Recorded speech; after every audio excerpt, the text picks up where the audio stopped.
Okay. One more time. No? Okay. Alright, that's cool. That is cool. There we go.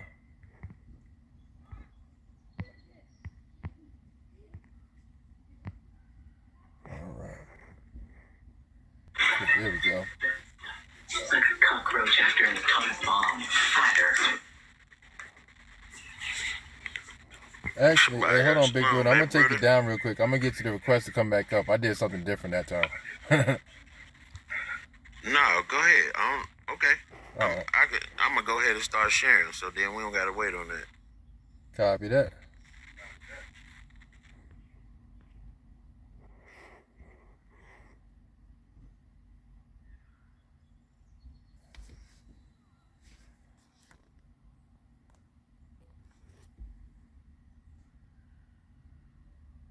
All right. Shabbat Shalom, fam. Shabbat Shalom. I think I messed around and trying to send an invite, and I think I invited people to join as soon as they come in. So just be mindful of that. But Shabbat Shalom, fam. Prayerfully all is well. On this Barak day, we have another chance to make another choice and more time to sit in Yah in His presence and His excellence on this Shabbat, resting in His will, and praise Yah. Part of that is resting in His work for me, you know. So this ain't like work. It's a great thing. It's a great thing. But yeah, come on in. We're gonna go from the Apocrypha per usual. Then also the scrolls, the 66 books cut out, and we're gonna bring it all together, talk about Gad today. So as I'm marinating on these notes, come on in. Big brother will start playing a musical selection in a few, and we'll go ahead from there. Prayerfully all is well, though, fam. Great to see y'all. Shabbat Shalom. Shabbat Shalom.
on.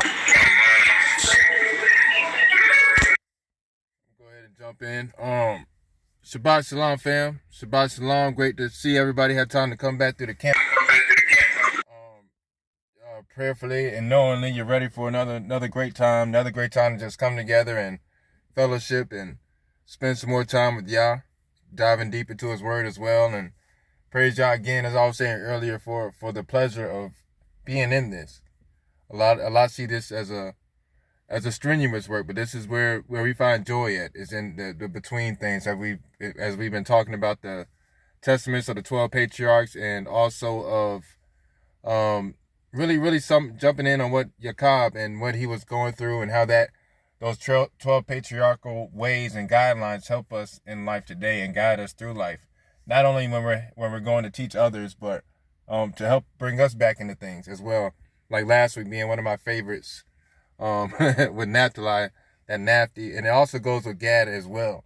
But before we go too much deep in decency and order, we're gonna pray in, and then we're gonna dive right on in. Abba Yah, Yahweh, we come before you to say to die for another Barak day, another Barak Yom, some more time for family to come together through safety of your will to a place where we can sit around your refinement and tune each other. Bring forth what we have during the week as a testimony, and as we dive in as what Spirit brings, this is what comes forth. And in this moment, less of me and more of you may be increased, shall be increased, so that way the distractions are minute and not a problem at all, and that way your message comes through as clear as day. Hashem Yahweh, Hashem Yahashphai, Hashem Rak HaKodash, Aman, Aman, and Aman. All right, family.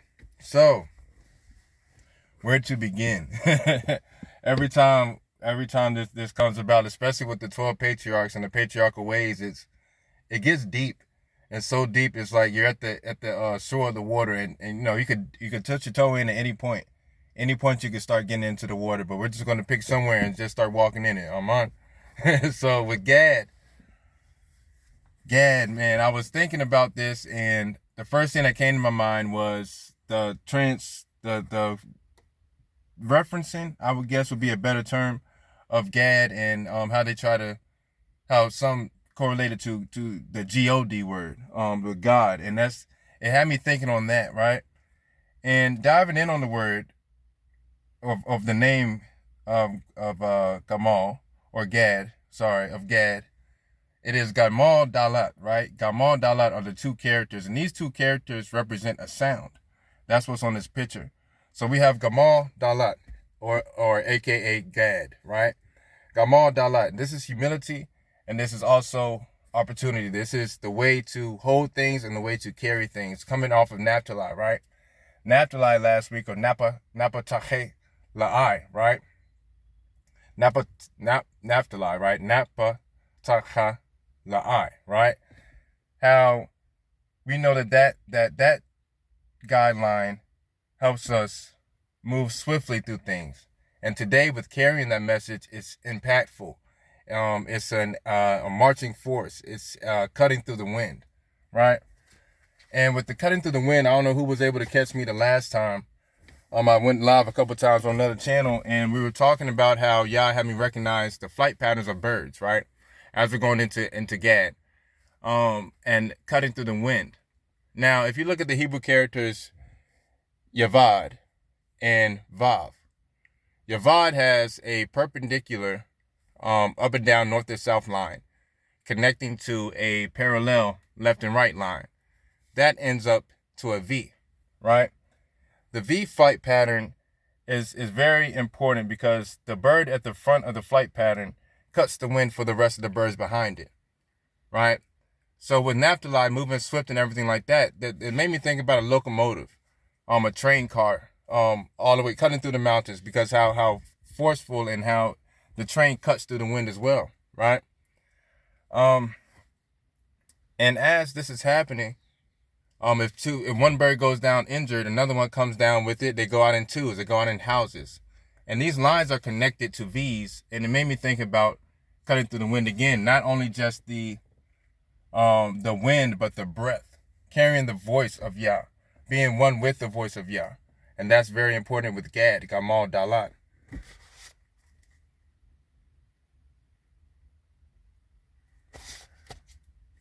Now, also with Gad, I went into the name because I figured it was more than just that. More than just that. I knew Gad was hand in hand with Naphtali, but it was more than just that. So I went into the natural and started looking at the supernatural things, right? And in the natural, you can see at that point, we have Reuben, Simeon, Levi, Judah. Great day. Yeah, Simeon, Levi, Judah, Naphtali, and Gad, right? Now, when at first it was, let's see, getting all this together. Yeah, Jacob and Leah, right? Jacob and Leah. So we have Jacob and Leah. They're having children. Then it comes to a place where Rachel tried, but really wanted to have children, but she wasn't having them in that time. So therefore, it came to a place where Bilhah was given up, right? Bilhah had Dan, right? Oh yeah, we forgot about Dan. Dan too. Had Dan, right? And then also on the other side of this, Dan, Naphtali, there was also Gad. Gad comes from Zilpah or Zalpah, right? And this happened because there was a connecting point. There was a missing of connection point. There was I'm trying to, I can't. So there's a way we must connect here. This is where we're finding Naphtali, we're finding Dan, and we're finding Gad in this place of in between. The more in between of the in between, right? So in this place we have the removal of judgment, of your own personal judgment, but then you also have Naphtali, the way we carry and move swiftly through things, also being those pulpitless preachers, right? Ta-da, Ravat, for bringing all this together. We cooking. So with those being pulpitless preachers, and then also we have now Gad. Now we have all this connecting to bring two things together from a place where it was just supposed to be one and one. Things multiply, things disperse, things get cut, things divide in certain ways, right? So from removing your own judgment to being those secret warriors, right? Those ones always in the plan of Yah, always in the walk of Yah, right? And then we have Gad, always there in sound. Gamal Dalat is the beginning of Gadvat. Gadvat means band, an attack, a marching force, right? So Gad isn't just a name. It's not really a name because you would need three characters to make this a name. You need to make balance. The middle being the main point, the main heart, the main character of the name, right? So we have Gamal Dalat. We don't have another character. So was this a name, right? This is what I was researching and finding videos and stuff on this, and I was like, technically no, right? So this is a sound. It's talking about a troop. This is also describing Gad. So we have Gadvat.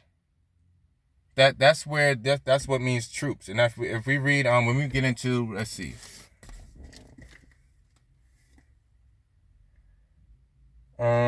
Genesis 30, verse 9 through 11. Let's jump over there.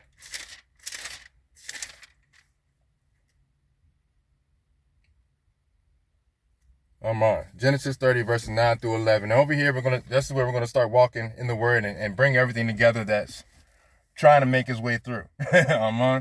So Genesis chapter 30, verse 9, we're going to start there. Barashayat, Genesis chapter 30, verse 9. We're going to start there and we're going to start walking through this thing.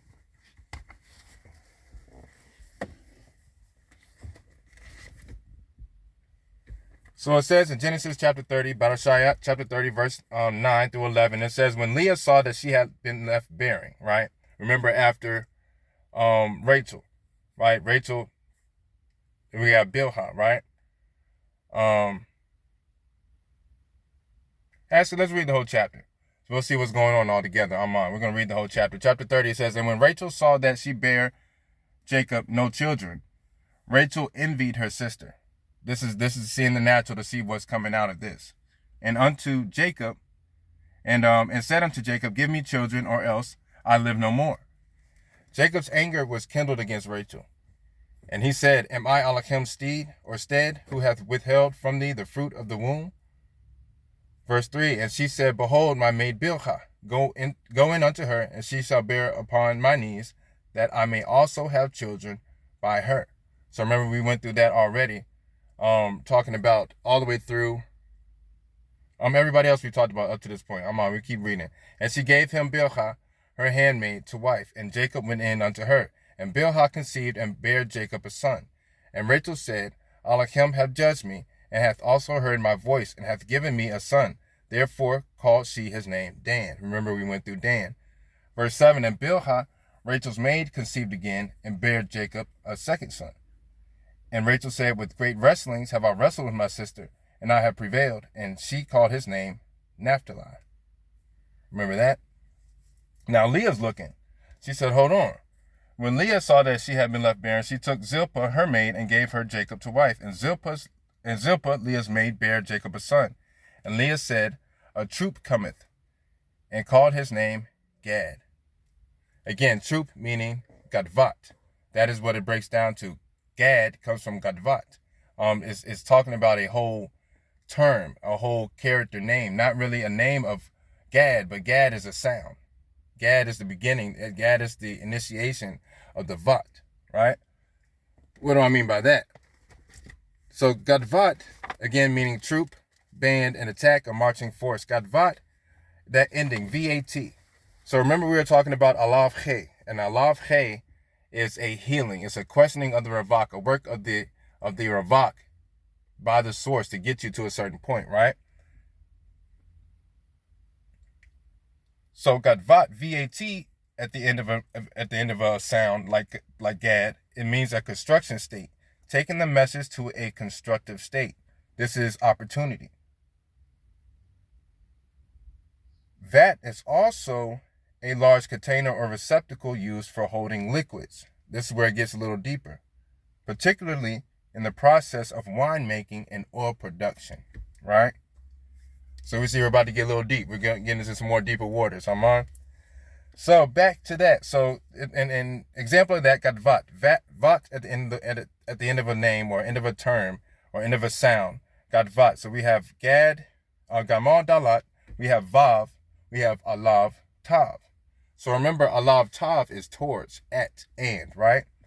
And Gamal, Dalat is Gad. That's the name of the seventh son of Jacob.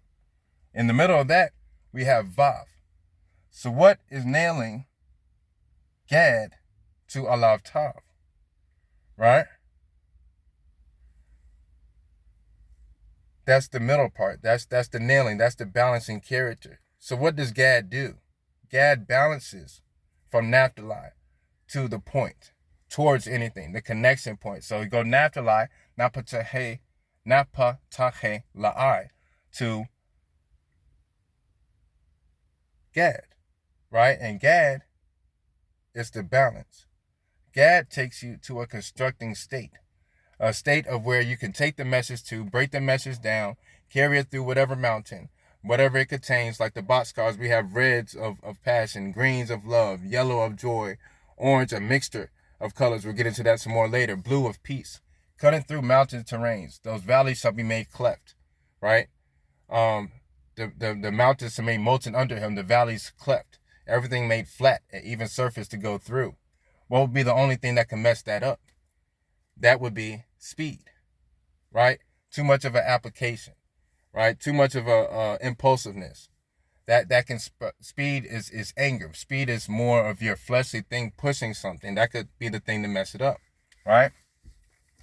Many times during the week, I would think about how, it's easy to carry the message, but it's hard to carry it out sometimes. Because sometimes around the cuts of the mountains and corners and things like that, making this relatable. Even with the train, if you take a corner too fast, you got to make sure the front part of the train line gets through perfectly before the rest of it can. If not, you'll flip over and cause something greater, more massive than what it was intended to be. Ramon, you got to be careful of that. But get into that construction state.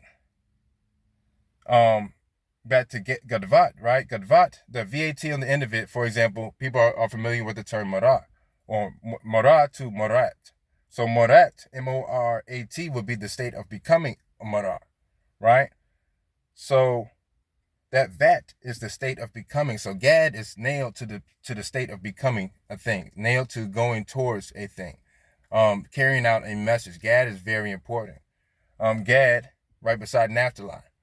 Also later, what I've been led to go into is the actual battles that they went through and the positions and the things that they did and how they connected and how they really played a role based off of their calling. It got really deep. It got really deep. But yes, a large container, a vat, is a large container or receptacle used for holding liquids, particularly in the process of winemaking. Let's see. Do we want to go to Joel 2:24? We're going to walk through. Actually, let's look also what Moses, Deuteronomy 33. Let's go to Deuteronomy 33. Let's do that first. We're going to walk down Gad some more.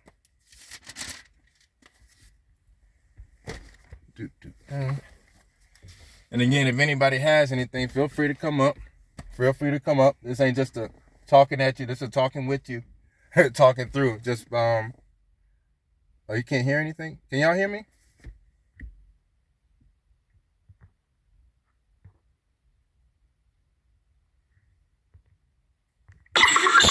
I can hear you perfect.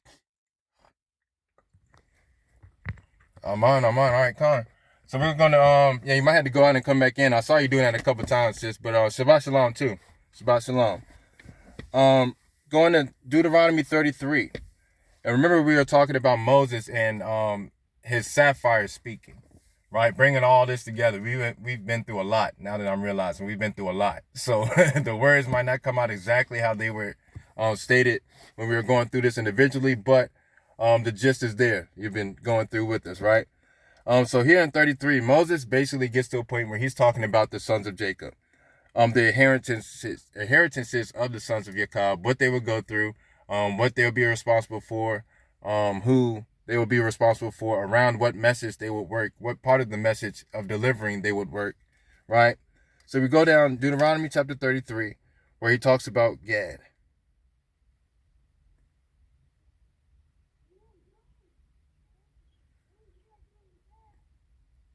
So we go to verse 20 and 21. Amen. And it says, and of Gad, he said, blessed be he that enlargeth Gad. What does that mean by enlargeth Gad? That puts more emphasis and focus on that part, right? To zoom in, magnify that part. He dwelleth as a lion and teareth the arm with the crown of the head, right? Shabbat Shalom out. He dwelleth as a lion and teareth the arm with the crown of the head. So that made me think of moving through with the message, right? Tearing the arm. Why would they need to tear the arm? Cutting through and going through. Yeah, exactly. And going through anything that tries to hold it back. Anything that tries to push their arm around it. Anything that tries to hold on to it. It goes right through, right? From the crown of his head, right? And he provided the first part for himself, because there is in a portion of the lawgiver was he seated. And he came with the heads of the people. He executed the justice of Yahweh and his judgments with Israel. Right?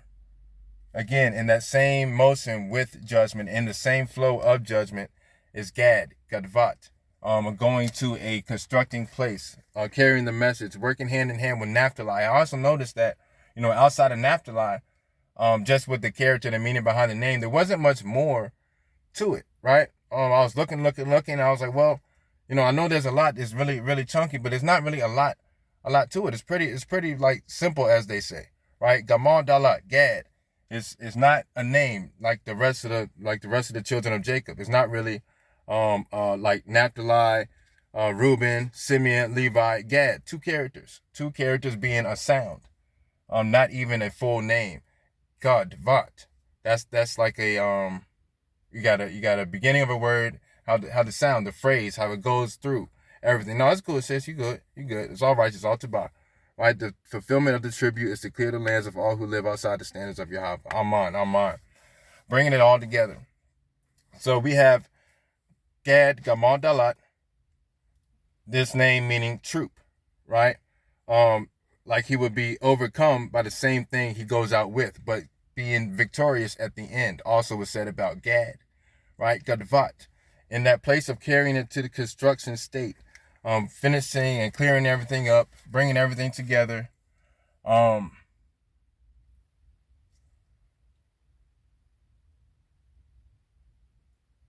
Really being in tune with what's going on around you, right? Really being in tune with, bouncing around even talking about it, but Ravonka's just like, okay, all right, it's coming on out there. So during the week, right,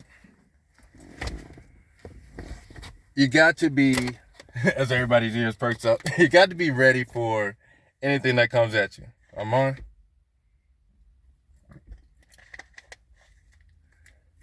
As you're going through these valleys and mountains, there will be a requirement to produce oil, right? Picking up what I'm putting down. In producing oil, you have to be pressed. And while you're being pressed, there's a sound that comes forth, right?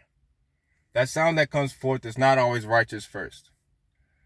But when you figure out how to do that righteously, you can naphtali correctly. You could be at the borders of the Messiah, like we read about, be at the borders with the Messiah when he, quote unquote, started his ministry, like we read in Matthew. You could be right there and walk around along those edges, right? If not, the train gets ran off of the hill. The train gets ran off of the mountain. But what also is a vat constructed of? A vat is constructed of stone or clay, right?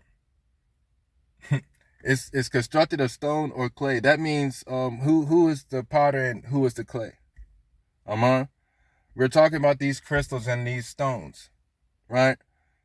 So how ironic, quote unquote, is it that at the end of Gad, there is a vat? Not just a vat as in Hebrew characters, but a vat as in a actual holding container for pressed wine or oil, right? Now, these train cars, they're different things that could be held in these vats, right? We're going to call these train cars vats. Different things could be held in these. They could be different weight. It could be different heights of the cars, box cars. It could be different lengths of the box cars, all on the same track, right? But that's only because it depends on their intended use. Now, thinking about that, it sent me, praise Yah, because that just made everything flow through quicker. Going from that, it made me go into the stones, right, of the ephod. As we're talking about the ephod, right, the avad.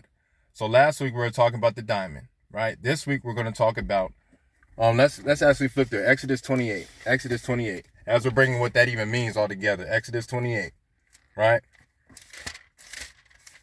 Exodus 28, we go to verse 19. So we went through everything representing the sons of Jacob, the sons of the work of the hand. What Jacob went through from when we started this, between Rachel, Leah, that situation with Laban, how we got tricked but not really tricked, in a place where there were idols and worshiping and stuff like that, all in Jacob, as he was sent out to find his wife by his mother and father, knowing where he would go through. He would had to go past his brother Esau. He would have to go through Eliphaz. Those coming from a misrepresentation or misordained way, right? With all that coming together, with him still going from there, now having, not to deal with, but choosing, Yah allowing these examples through Jacob to have all these sons coming up in different ways, in different directions, between different feelings, because the man is not without the woman is not without the man. So with all this coming together, right, they come out with different names at different times. So as we were going through it, we get to the first stone of the third row. The third character is also Gamal, right? The first character in Gad, the sound of Gad, right? And it's called lingur. This term isn't held across the board. Now, researching this lingur stone actually comes from, it's actually a French word, lingur, right? In this area of lingur,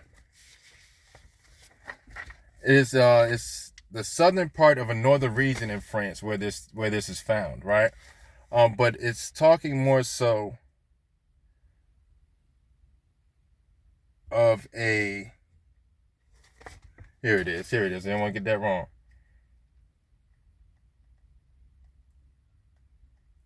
Yeah, so, and it's actually referred to amber. That's what it's talking about. Amber being an orange color, right? A red-orange color, more so.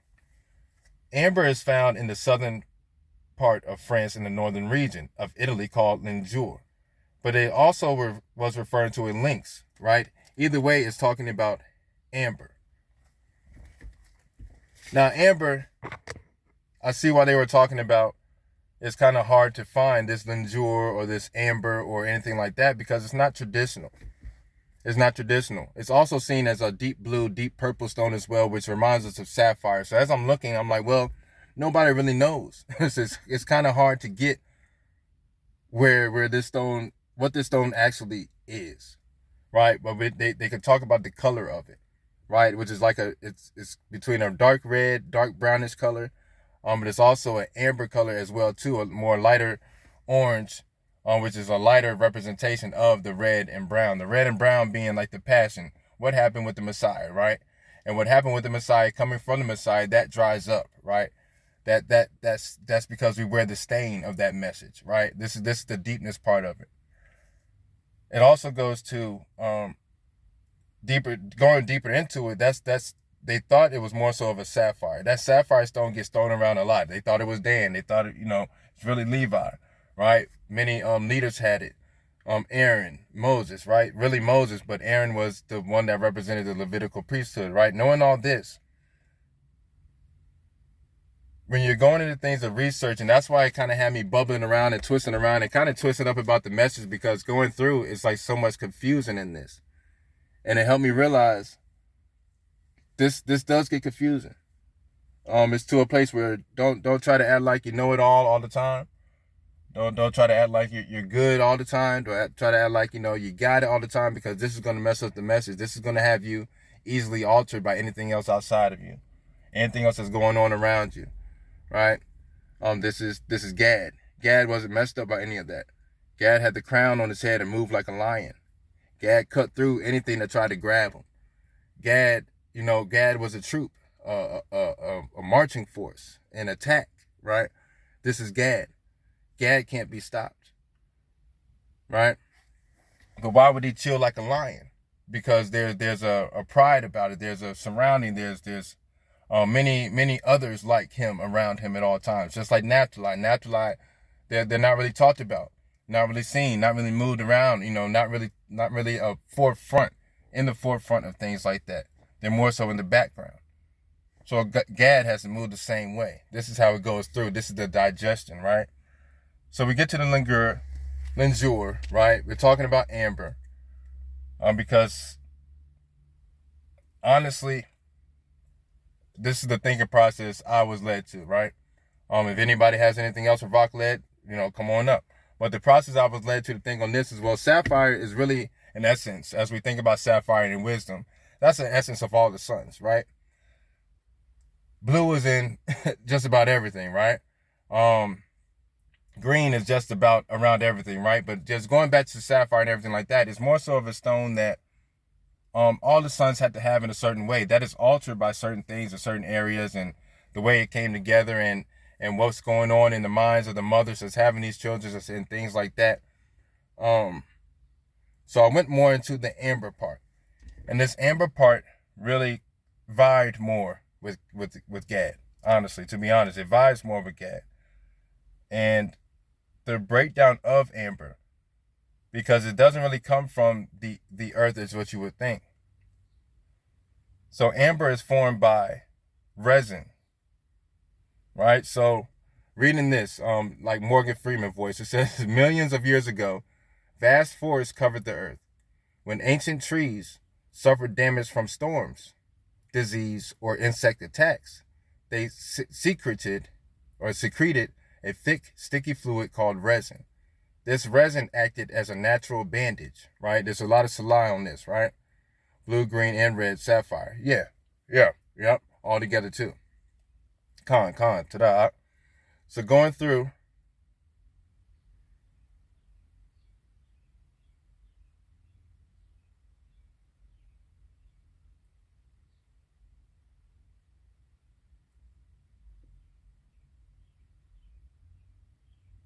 Oh yeah, yeah. Found in like mountains and cliffs and stuff like that. Um, but there was another avenue aspect of that I was kind of going for on that one. But con. Um, so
hmm.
All right, I'm on. Now I was aware I muted it on purpose. So just gonna be upfront with you, fam. So this past week has been a rough one for your boy, right? Um, so when I'm going through this and I'm speaking on things, I'm trying not to make it personal, right? So I'm trying not to make it through situations I've personally gone through, but through specific people I'm trying not to relate it to, right? So I needed that breather right there because I did get thrown off. No fault to you, no fault to you at all. It's just hard for me to hold on track to this already. It's kind of been jumbling up because I was dealing with it to this rising, honestly, all the way to now. So it just threw me all off. So what I'm gonna do, fam, again, no fault to you, no fault to you at all. It's all love. It's all love. What I'm gonna do is go ahead and just start it over, and kind of just dive back in again, and go from there again. I'm on. I'm on. You good? It's a bar? Comedy Central. You catch up on Paramount Plus. I'm Domino here to tell you to snooze. Get mosey on down to Domino's for large one-topping pizzas for just $7.99 when you carry out. The sound went out again, baby bro. Just restart it if you want to. We kick it back off. Whatever you want to do, I got you. Large one-topping pizzas will still. I'm on. Yeah, we're gonna jump right from the beginning. Yeah, we're good. So, all right. So Gad, right? Starting with Gad. As a matter of fact, I'm just going with how Ravak is leading through this. This is going to be real raw in effect this time, not with the points I was going with on the paper, because they just won't link it in like they were before. So what we're going to do is we're going to start in the Testament of Gad, right? Start in the Testament of Gad, and we're going to read and talk to Gad. Because apparently, just like I was saying earlier, it's great to have it, but in carrying it out, you got to go out like a band. You got to go out with the force, right? You got to go out with it. And the things that mess up this message, testimony point blank, the things that mess up this message is what we're about to read in right now. So we're going to go to Gad chapter 4, and we're just going to work this out in real life, real time with your boy, right? So this is exactly what you do. This is exactly what you do. When you're going through things, you go through the patriarchal ways, because these are the guidelines of how to keep life in, how to keep things together. So you have the sons of Adam, right? How to start everything. How everything started, how it came from a messed up situation and getting it back to. But then you had the 12 sons of Jacob. What did they do? What are they here for? How to carry yourself individually in what making of it, and all the way up to the flood, the resetting of the flood, to the point of how you're going to keep your life going in the righteous direction at all times. Even when things get to you, right? Even when things kind of distract you. Even when you think that you don't have it, but you really do. When you think about, just forget it, I'm just going to go ahead and cut it off. No. Go ahead and take some time, pray, and think about exactly where you are. Reuben, we go to a place where the trance of nature, the things of life, get him caught up. Simeon, being planted in the place where his heart was hardened. Levi, getting back to the righteous direction, to put it back to your image. Judah, Yehovah, to remember that place you come from, to be that emerald, to remember that green is all around you, there's love all around you. So that answer to that question and that problem is probably somewhere close around you, right? Then you go from there, let's see, Jehovah, Levi, Judah, Gad, right? Oh, no, Dan. Removing your own judgment from a thing to be able to Naphtali in order to cut through things properly, right? And then we get to Gad. Because when you're getting through all that, you get to the point where you're still not going through. Chapter 4, it says, therefore beware of hatred, my children, for it even works lawlessness against Yahweh himself. For it will not hear the words of his commandments concerning the loving of one's neighbor, and it sins against Elohim in the righteous direction.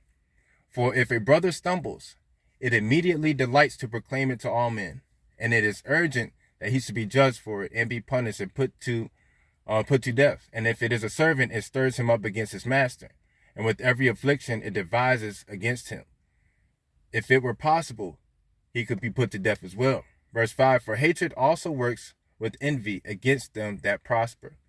So as long as it hears or sees their success, it always languishes. So in my personal life, it gets to the point where, I'm tried a lot. I'm tried a lot. I'm an intended target a lot, right? This is a testimony, so beware of this, fam. Like, I'm an intended target. If anybody has something they think that's right, an understanding, misunderstanding, it comes at me. It comes directly at me. When I stand on the word, and I stand firmly on the word, and I don't budge, it's not always understood. Because I had to realize this: not everybody that comes at me, the first thing you can kind of see is, well, did you study to show yourself approved? Do you know your Hebrew characters? Do you know anything outside of how you feel about how things should be going? Right? If somebody doesn't have the understanding, then boom, that knocks out a lot of the conversation. You can't really go further than that. But don't be angry at that. Don't get frustrated at that. Because trying to fix that too quickly, trying to push things too quickly, to throw things off track, that is also, again, anger. But also, what it does is that it could possibly push that person to sin. Right? How can that possibly push somebody to sin? Because you can crush something, right? Being like Gad. You could cut right through the arm with the crown of your head, moving like a lion. But then what does that make that person do again? Like we were talking about last week. What does that send that person to? A place of hate, a place of anguish, a place of feeling like they don't even know what they're talking about. That could send them off to a very, very terrible place, right? It's about being in time with you. I'm on. You got to be able to sit there and really look at what's going on, the situations that are at hand. In verse 6, for as love would even give life to the dead and would call back them that are condemned to die, so hatred would slay the living. Right? What does that mean? That means that there's so much hate in your heart can slay your whole intention and your whole point of going through what you're supposed to be going through in life, handling what you're supposed to handle in life, carrying the message you're supposed to carry, because then how do you look in that moment? If you get thrown off your pivot, right, how do you look to that person? I got you, right? Really, that's all the intent it is, because of a fallen spirit. We're going to bring these fallen spirits back in. These fallen spirits, they take advantage of people that feel like, why do they have this and I don't have this? Why do they think they know it all and I don't feel like I know it all? Why do they just know that they know that they know and I just can't see why they don't know that they don't know, but they won't go through the same process, right? The process you have to go through is what's written out in the scrolls. It's written out how you're supposed to life this life, from the sons of Adam to the sons of Jacob, right? To the toiling and the grinding and the digesting and the misflowing of things in life. How do you fix that? You go through the sons of Jacob, because they came up in all types of things, went through many wars, right? But you see how Adam and everything going like that, it stopped at Noah, right? The fathers of these children, right? They stopped right there after the flood, but then something else comes from there. Shem, Ham, Japheth. And it goes from there all the way to Yakab. Yakab becoming Yahasra'al. Why? Because of that head of peace place, you need to figure out how to make this kingdom work. And how do you make this kingdom work? You need all 12 of the patriarchs. You need all 12 of the mindsets. You need a little bit of every single tribe, right? For lack of better words. If not, it slays every living thing in you, every living message, every living seed, every living inkling of a blood flow in you. It crushes all of that, right? It will not permit those that have sinned to live. It will cut them right off. It'll cut you off in the process, cut off the whole branch and tree. Kablooey, right? Verse 7, the spirit of hatred works together with the adversaries through hastiness of spirit in all things to men's death. But the spirit of love works together with the law of Alakim, right? In long suffering to the salvation of men. In long suffering to the salvation of men. No matter what, through no matter what, right? Holy, whole standard. Cutting through the winds of all types of things, all these, just like how everything moves. Don't you think that evil moves through the same ways, right? Sound waves, that things of the water, things of the air, the same way. You got to be able to cut through it. You got to be able to look out and call the spirit a spirit when you know it is, because if not, it could get attached to you. And attached spirits will have you all over the place. But you got to be able to catch it. You got to be able to call it. Move like Gad, cut that thing off, that thing that's holding you in. We're going to go true testimony time, the thing that got you in the grip. It seems like this week, scissors just been cutting. I know this week I've been like 3-4 people have been cut from my life, right? This is real life. It seems like I might have it together, but your boy be going through it. And this they say for sympathy, but it's just like, me too. Like this ain't, a lot of times when we come to things like this, and not saying this is anybody here, but a lot of times the pressure of even coming up on a stand, not a stand, but up on a board like this is like, I don't want to seem like I don't know what I'm talking about, or this ain't none of that, right? Even the Messiah was like, who made me the judger of everything like that? You got to work this out yourself, right? This comes from everything. This comes from life. Life gonna life. You're gonna be sitting up here looking crazy, wrong. How many speakers have you seen get in front of a group of people, ended up tripping over, stumbling themselves, embarrassing themselves, maybe saying the wrong thing, right? And they still get up and keep going. This is Gad, right? This is going through everything. This is still going. Shabbat shalom out. Shabbat shalom out. This is still going through everything. You got to know how to Gad. Just like you Napahatalay, you can like, oh, cool, I could cut all day. I get out here right now and go to the basketball court and cross up many people that I see. But then, to give it a buck, I can't always finish in the hole, right? I can't always lay it up like I'm supposed to. I might get a little too antsy and get caught up on my dribble, and the ball gets bouncing around in my hand, and it might slip too early when I'm going up for the layup. Especially if I got to go to the left side and I'm right-handed. For those that know basketball, it ain't gonna go up right? Sometimes that happens, but you gotta make sure your feet are planted. You gotta make sure you're studying to show yourself approved. Because if you are, and that other person isn't, as we're going through these avenues of life, start there. It's not that you're calling them numb, right? Or less fortunate in the mental complex, right? All you're saying is there's some place that you need to start at. And if you can't show me that initiation of getting there and starting from there first, then we can't have a conversation. I can't really pray for you. I don't know what to pray for because you haven't even tried. I can't cast my pearl to swine because you're not going to get anything I'm talking about anyway. So what are we doing? Where are we going? See, the thing about also these boxcars and these trains is not that they're just on track, but they stop together. They move together. They're in the Congo line together. They go at the same speed together. If one goes off track, they all go off track. So like Legos, they got to be together. Just like the mind process, just like how these things are lined up with thoughts and messages and stuff like that. You got to have the itinerary to know which boxcar you're going to, right? You got to know these Hebrew characters. You got to know this word. If we could say something in Jasher and they don't know and they don't want to know, then you kind of got to stop there, right? It's not something that is what's you call it, like a ha ha ha na na na na na. It's nothing like that. Is that this ain't meant for everybody, right? Many people get caught up in conspiracies, things that's going on outside of life right now. They're trying to track many different things. They're trying to keep up with many different things, with many different puppets, and it's not even the point of this, right? Because they're coming out and saying, oh, you see this sign, you see this sign, you see this sign. Are you helping people how to life? Right? That's the whole thing. The whole struggle of everybody in this scroll was that they were trying to figure out how to life. And they tripped up.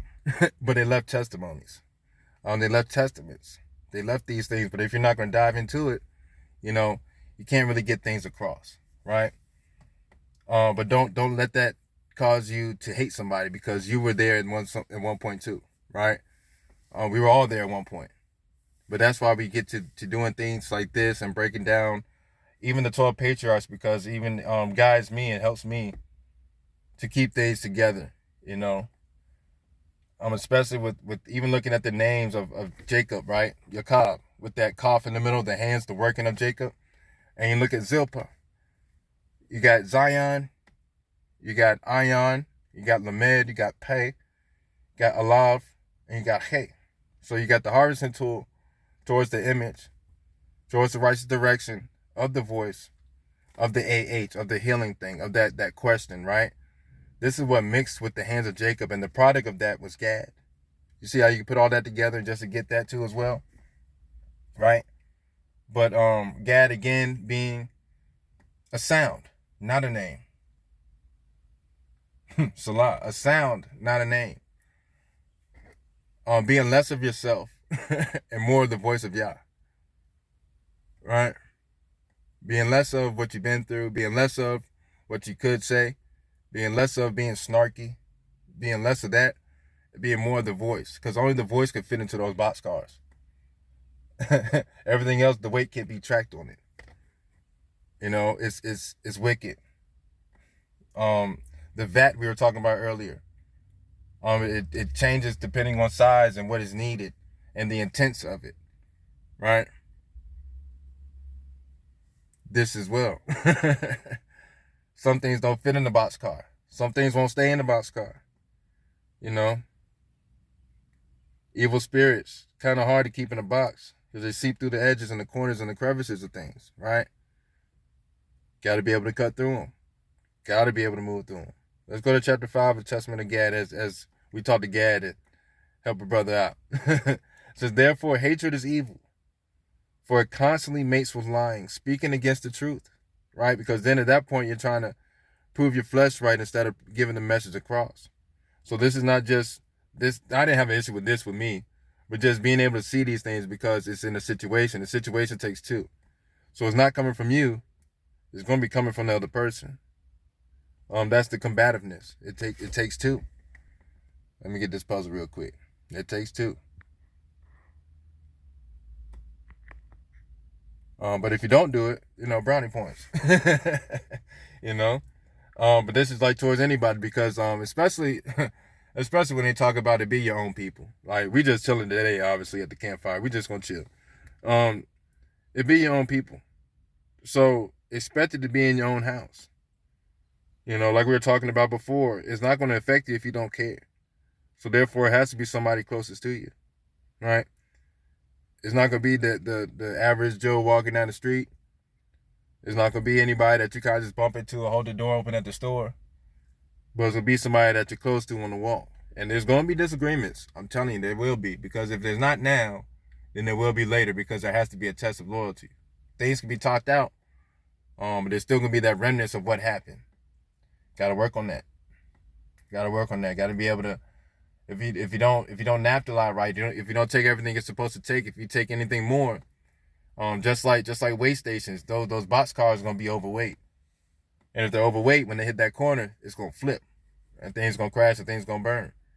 You know, you got to be able to stay on track. You got to be able to Gamal Dalat. You got to be able to be humble enough to see the opportunity at the door with this door vision, right? If not, it spoils the message. It misjudges the speed. The electricity flow. That we'll get to that. We'll get to that. But just like too many amps in a circuit, it'll overflow. It'll blow. That's just because it's more than what was required there. And if it's more than what's required, so that means it has to be evil and not righteous. Even righteous, quote unquote, intent is still more of your flesh on it than what needs to be. Right? Gad has exactly all that he needs, right? 2 characters, 1 sound, 1 band, and 1 point. That's a vat, to be nailed to a direction, to be nailed towards a thing. Now that could be either wickedness or that could be righteousness, but he's nailed towards that thing. Gadvat, gadvat, gadvat, gadvat. It sounds like a locomotive once you get going right. Right? Gamal, Dalat.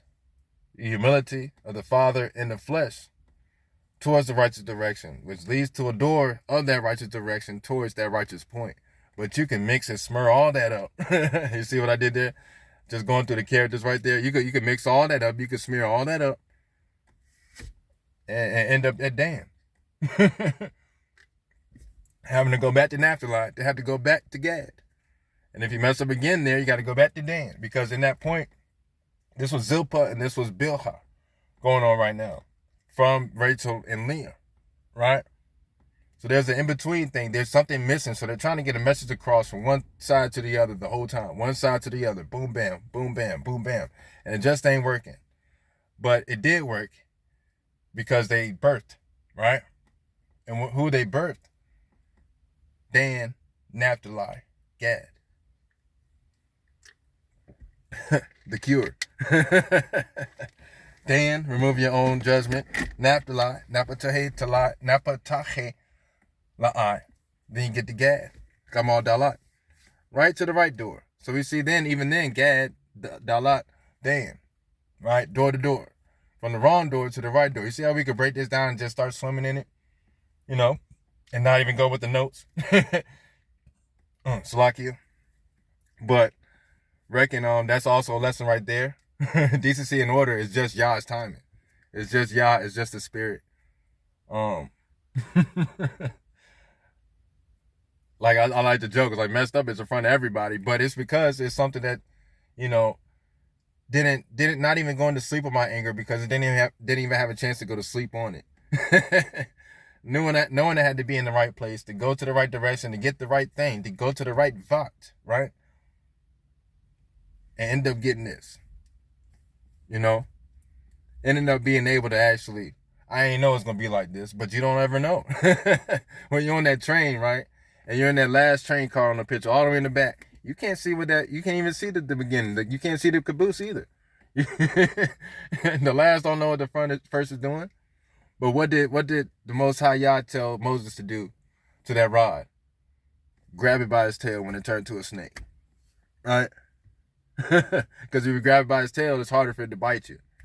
You know what I'm saying? Those things that slide across the ground. Not saying that that's a terrible thing, but wisdom comes from walking the grounds. If your belly's to the ground, your face is eating up all the dust and everything like that, you're getting all types of lessons. Now, how do you digest it? Do you turn mean and try to bite somebody? Why is somebody trying to bite you? What are they going through? You know? Is there something that they're afraid to deal with? Nine times out of 10, it's a feeling. Going psychology of the soul. 9 times out of 10, it's a feeling that they didn't dive into yet, i.e. me, right? But sometimes it's something they haven't dove into yet. And you might not be the one to do it either. Got to be careful of that as well. But when it comes around, and even like Dan, they talked about okay. Dan talking about the serpent that will bite the horse, right? The heel of the horse to make it fall. And thinking about a troop, not just a train, but a herd of horses as well, right? We think about Gad. Gad will be overcome by a troop, but will then overcome at the end. Yeah, exactly. Not letting the left hand know what the right hand is doing. Yup, exactly. Separation. Sometimes you gotta act like you're outrunning something, right? Sometimes you gotta act like you're jugging something. You know? Oh man. That's one thing that comes from silence. I go in silence a lot. I go into, like me and Big Bruder say, the cocoon. I go into that a lot. It's shalom, sis, shalom, Shabbat shalom. I go into it a lot. And many would say that it's a bad thing. Because why try to even hold that down? Because you got to be able to let it out at the right time. So you got to be able to be quiet enough to notice the surroundings that you're in. Because again, you could say something that's a little too early. A little too early. Right? Even with the lineup of things of how the lesson was supposed to go, or the study was supposed to go today. Obviously it wasn't the right way. But it gets right back on track. I'm on. I'm on. Even goes to the point of talking about the amber. Speaking on that, I was going towards the idea, or towards the research I found about the amber nowadays that we find comes from trees. And the confusion of this stone. And oh man, I didn't mean to even bother to appeal that. Do what y'all do. I researched that a word given out of time can kill the same way in time. Yeah, because it still does that action. Because if it's at the wrong time, it's still gonna do that action either way, right? Yeah, but I was looking at amber because that Lingur stone that's in Exodus 28, it's so confusing. I'm like, man, why would this have to be so difficult to find?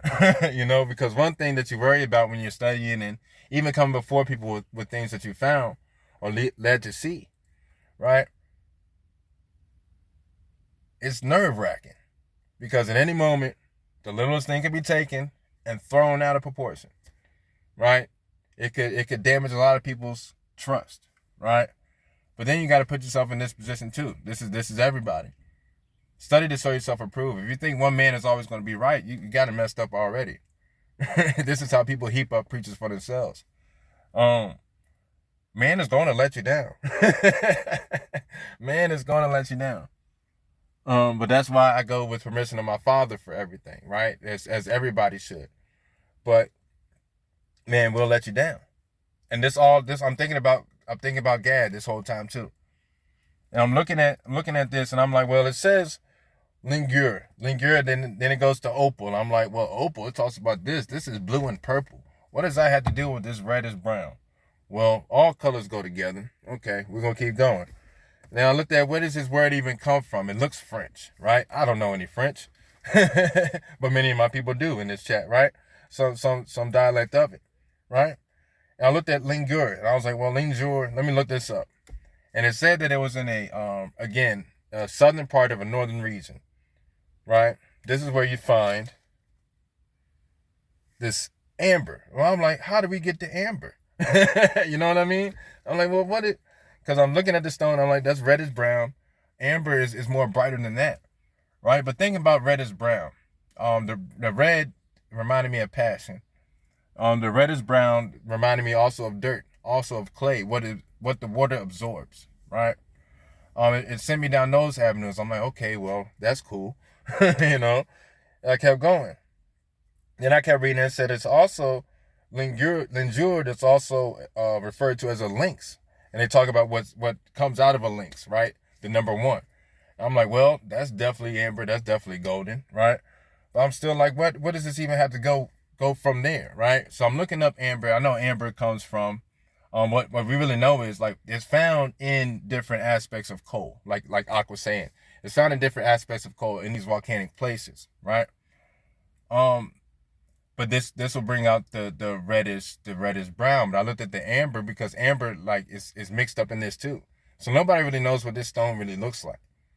There's a salam moment on that because you never really know how much you need at what point in time, right? Also as well, like I've seen the stone, right? But honestly, right here, over translation and time, you get to these points. Some things is like you're not gonna get the exact answer you're looking for, but you're gonna get a great message anyway. That's on Napahatalay and Gad too. All right, so that's where I was going through with that. On that point, because this Lingur stone, it goes from opal, it goes from blue, purple, with passions of peace. What makes up purple, deep reds and blues, right? But then we get to then amber comes in. It's another mistranslation. This is in the list of things as well. You can look this up too, following this up. But then orange. That's what made me start thinking of. So now I'm going from that to this with Gad, right? So we're keeping Gad in mind. Now, when I first thought about orange, I thought about Sis and her her famous example of these orange jumpsuits, right? And yellow and red making up this orange, right? These joys and passions. They can go to a righteous place, or they could go to a wicked place. See what we did there, right? It could go from a righteous place, or it could go to a wicked place. Amber is also what comes off of. It's also the combustion of the initiation of a fire, or you see amber right before a fire goes out. Still thinking about Gad, right? Amber is also the vision of Yah. We found that in Ezekiel, right?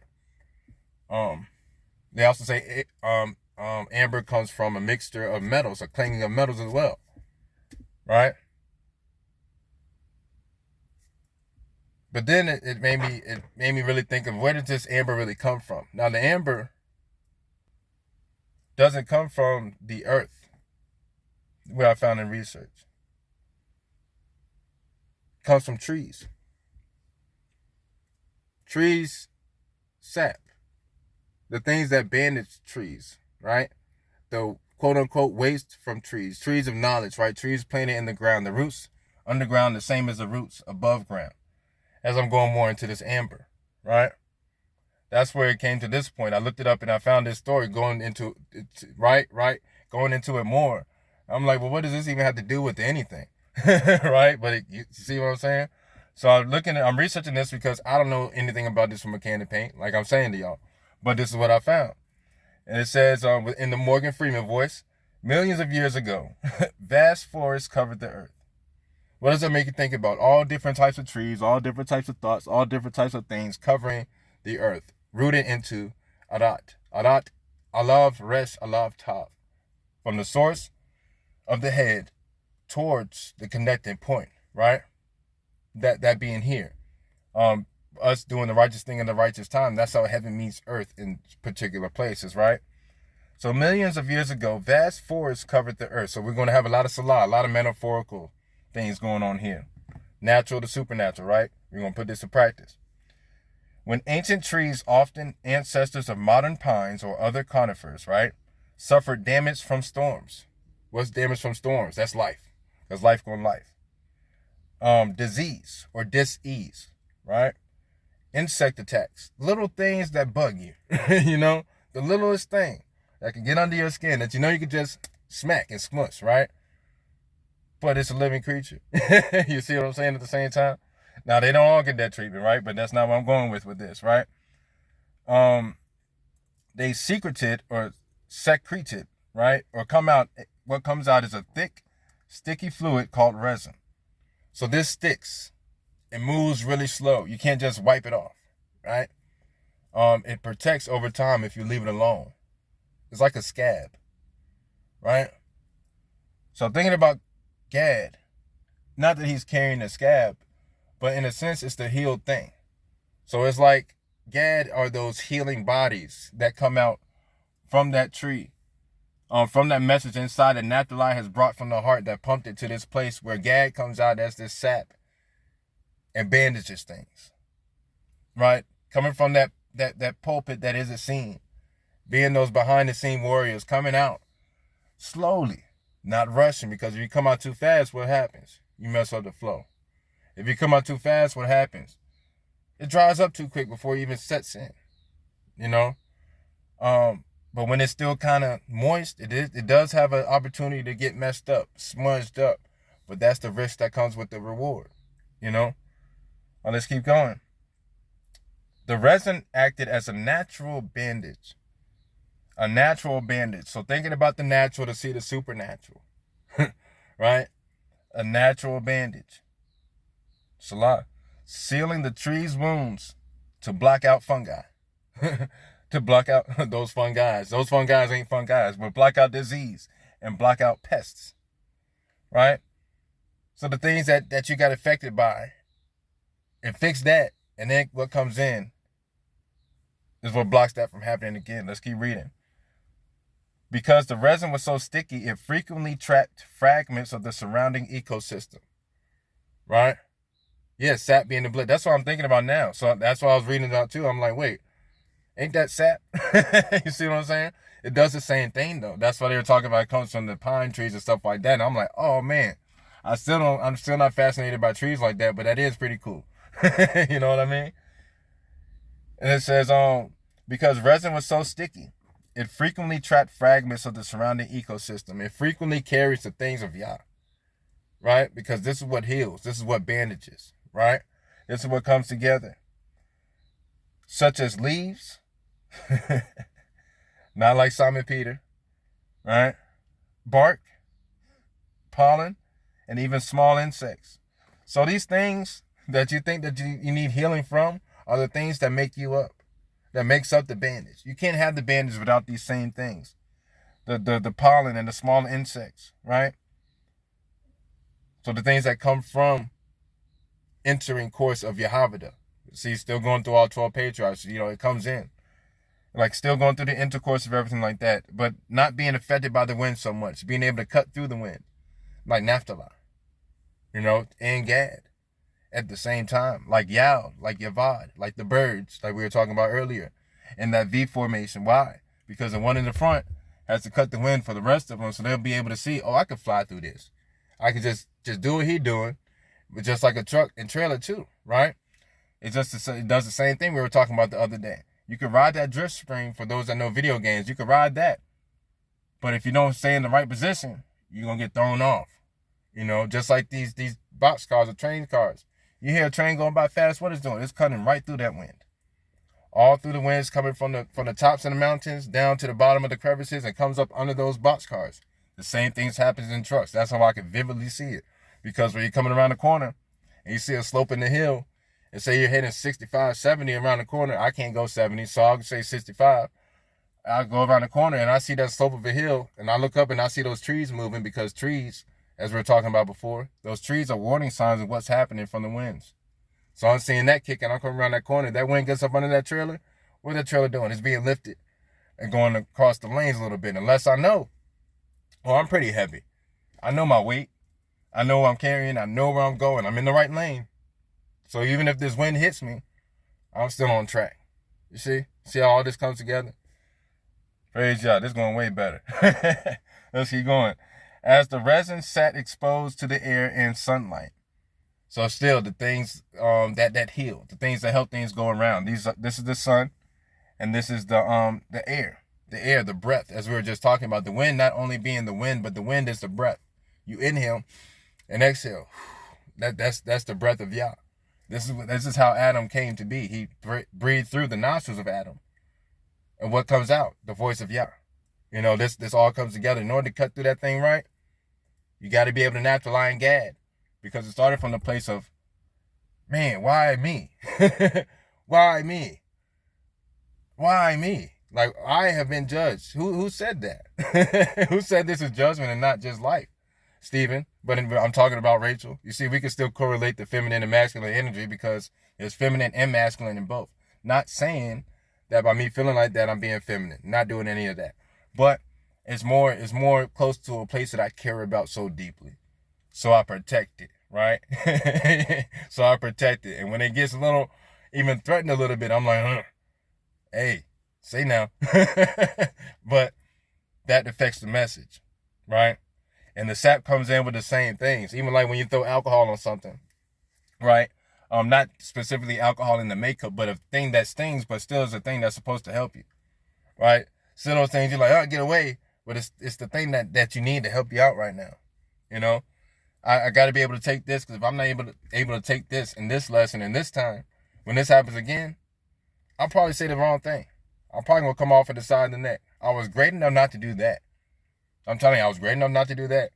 But it was on my face. It was so bad, like 4 or 5 days rising, I had to go for a drive. Because I just couldn't figure it out here. I was like, well, I got to get going. Guess I'm going to need some coffee. I've been going since then, trying to grind with this thing. And every time I got close to this, it'll come back again. Even for a split second, it'll come back again, Who is that? That's the adversaries, you know? Those are the ones that don't know what's going to affect you, don't really know your inside thoughts, but they know and see how you react to things. They know and see what can happen to other people. So coming from that person, what are they used to doing? Antagonizing. What's the one thing that happens every time you're a great person until you say no? Because then what comes after that? Antagonizing. This ain't happened to me, but just thinking about examples of life over my life, right? But this is what comes from it. But if you're not able to stand there, and you're not able to gad, if you're not able to Napahatalay, if you're not able to go through these things right, you're going to look like boo-boo the fool at the end of it. Looking in the mirror like, I knew better. Hearing y'all in your ear, like, you knew better. You knew exactly where you went wrong. And now you got to repent. So yeah, I repent to you and them. You know, you still got to be the bigger person at the end of the day, because why? You're closer to this than they are. You know, you still got to be able to forgive. You still got to be able to have an open heart, because if you don't, how are you looking to pops, as I call them? Or if that offends you, Abba, right? Even over a name change, right? Because in the beginning, what did Yah tell Adam to call him? If you want to think about it. What was the name? Or that wasn't that important, right? It's the authority, it's the reverence, it's who you are, right? Because these names change. Not saying that it's not important, it's not a thing. It doesn't mean anything. It doesn't mean something in character, but apparently Yahweh in the beginning of time, even before, called that, even still. It was a point to this. Outside of that, right? That's where this came from. It was an argument over a name. And I was like, I don't even want to do this with you. And I'm like, well, the name's never changed. And I'm like, well, yeah, Al Shaddai.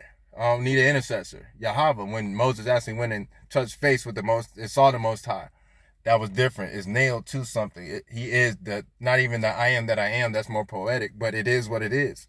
That's how it's been since the beginning. There was one there's one Most High over everything. You don't make your own idols, right? There's one Most High. There's one authority. That's the name. The name is the authority. So the spirit, be careful with this too, and be mindful of this, seriously, because it's the spirit that people pour into things, right? The name is what bothers you. See, if you believe in the spell book and spells, then these things will affect you. If you don't believe it'll affect you, then it's not going to affect you. That is the power of the tongue. Because even though I see what you're doing, you agree with it if you believe it. If they believe it, then yeah, that's what they succumb to. And they don't want to get outside the spelling thing, then conversation can't be carried from there. Y'all still has something else to happen in their life. There's somebody else that's supposed to come across, that's supposed to edge some things up to make them think about that interaction, you know? But go back to the origin of things. That's where it really starts, the origin of things. And that's really where, you know, it had me even with this. I'm like, man, am I wrong? You know, like, if I'm wrong I don't even know if I should be, you know, but it's not that. That's the adversary. Because what's the one thing that people do? Doubt.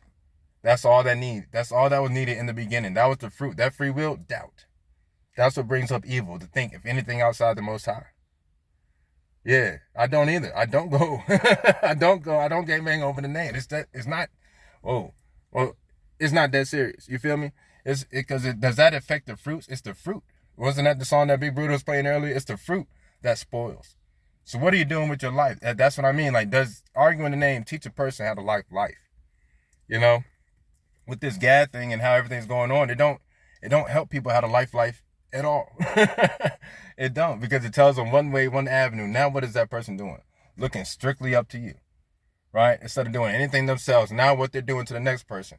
Now they're out here witnessing to people and telling them that if you're not saying the name right, you're going to, how does that work?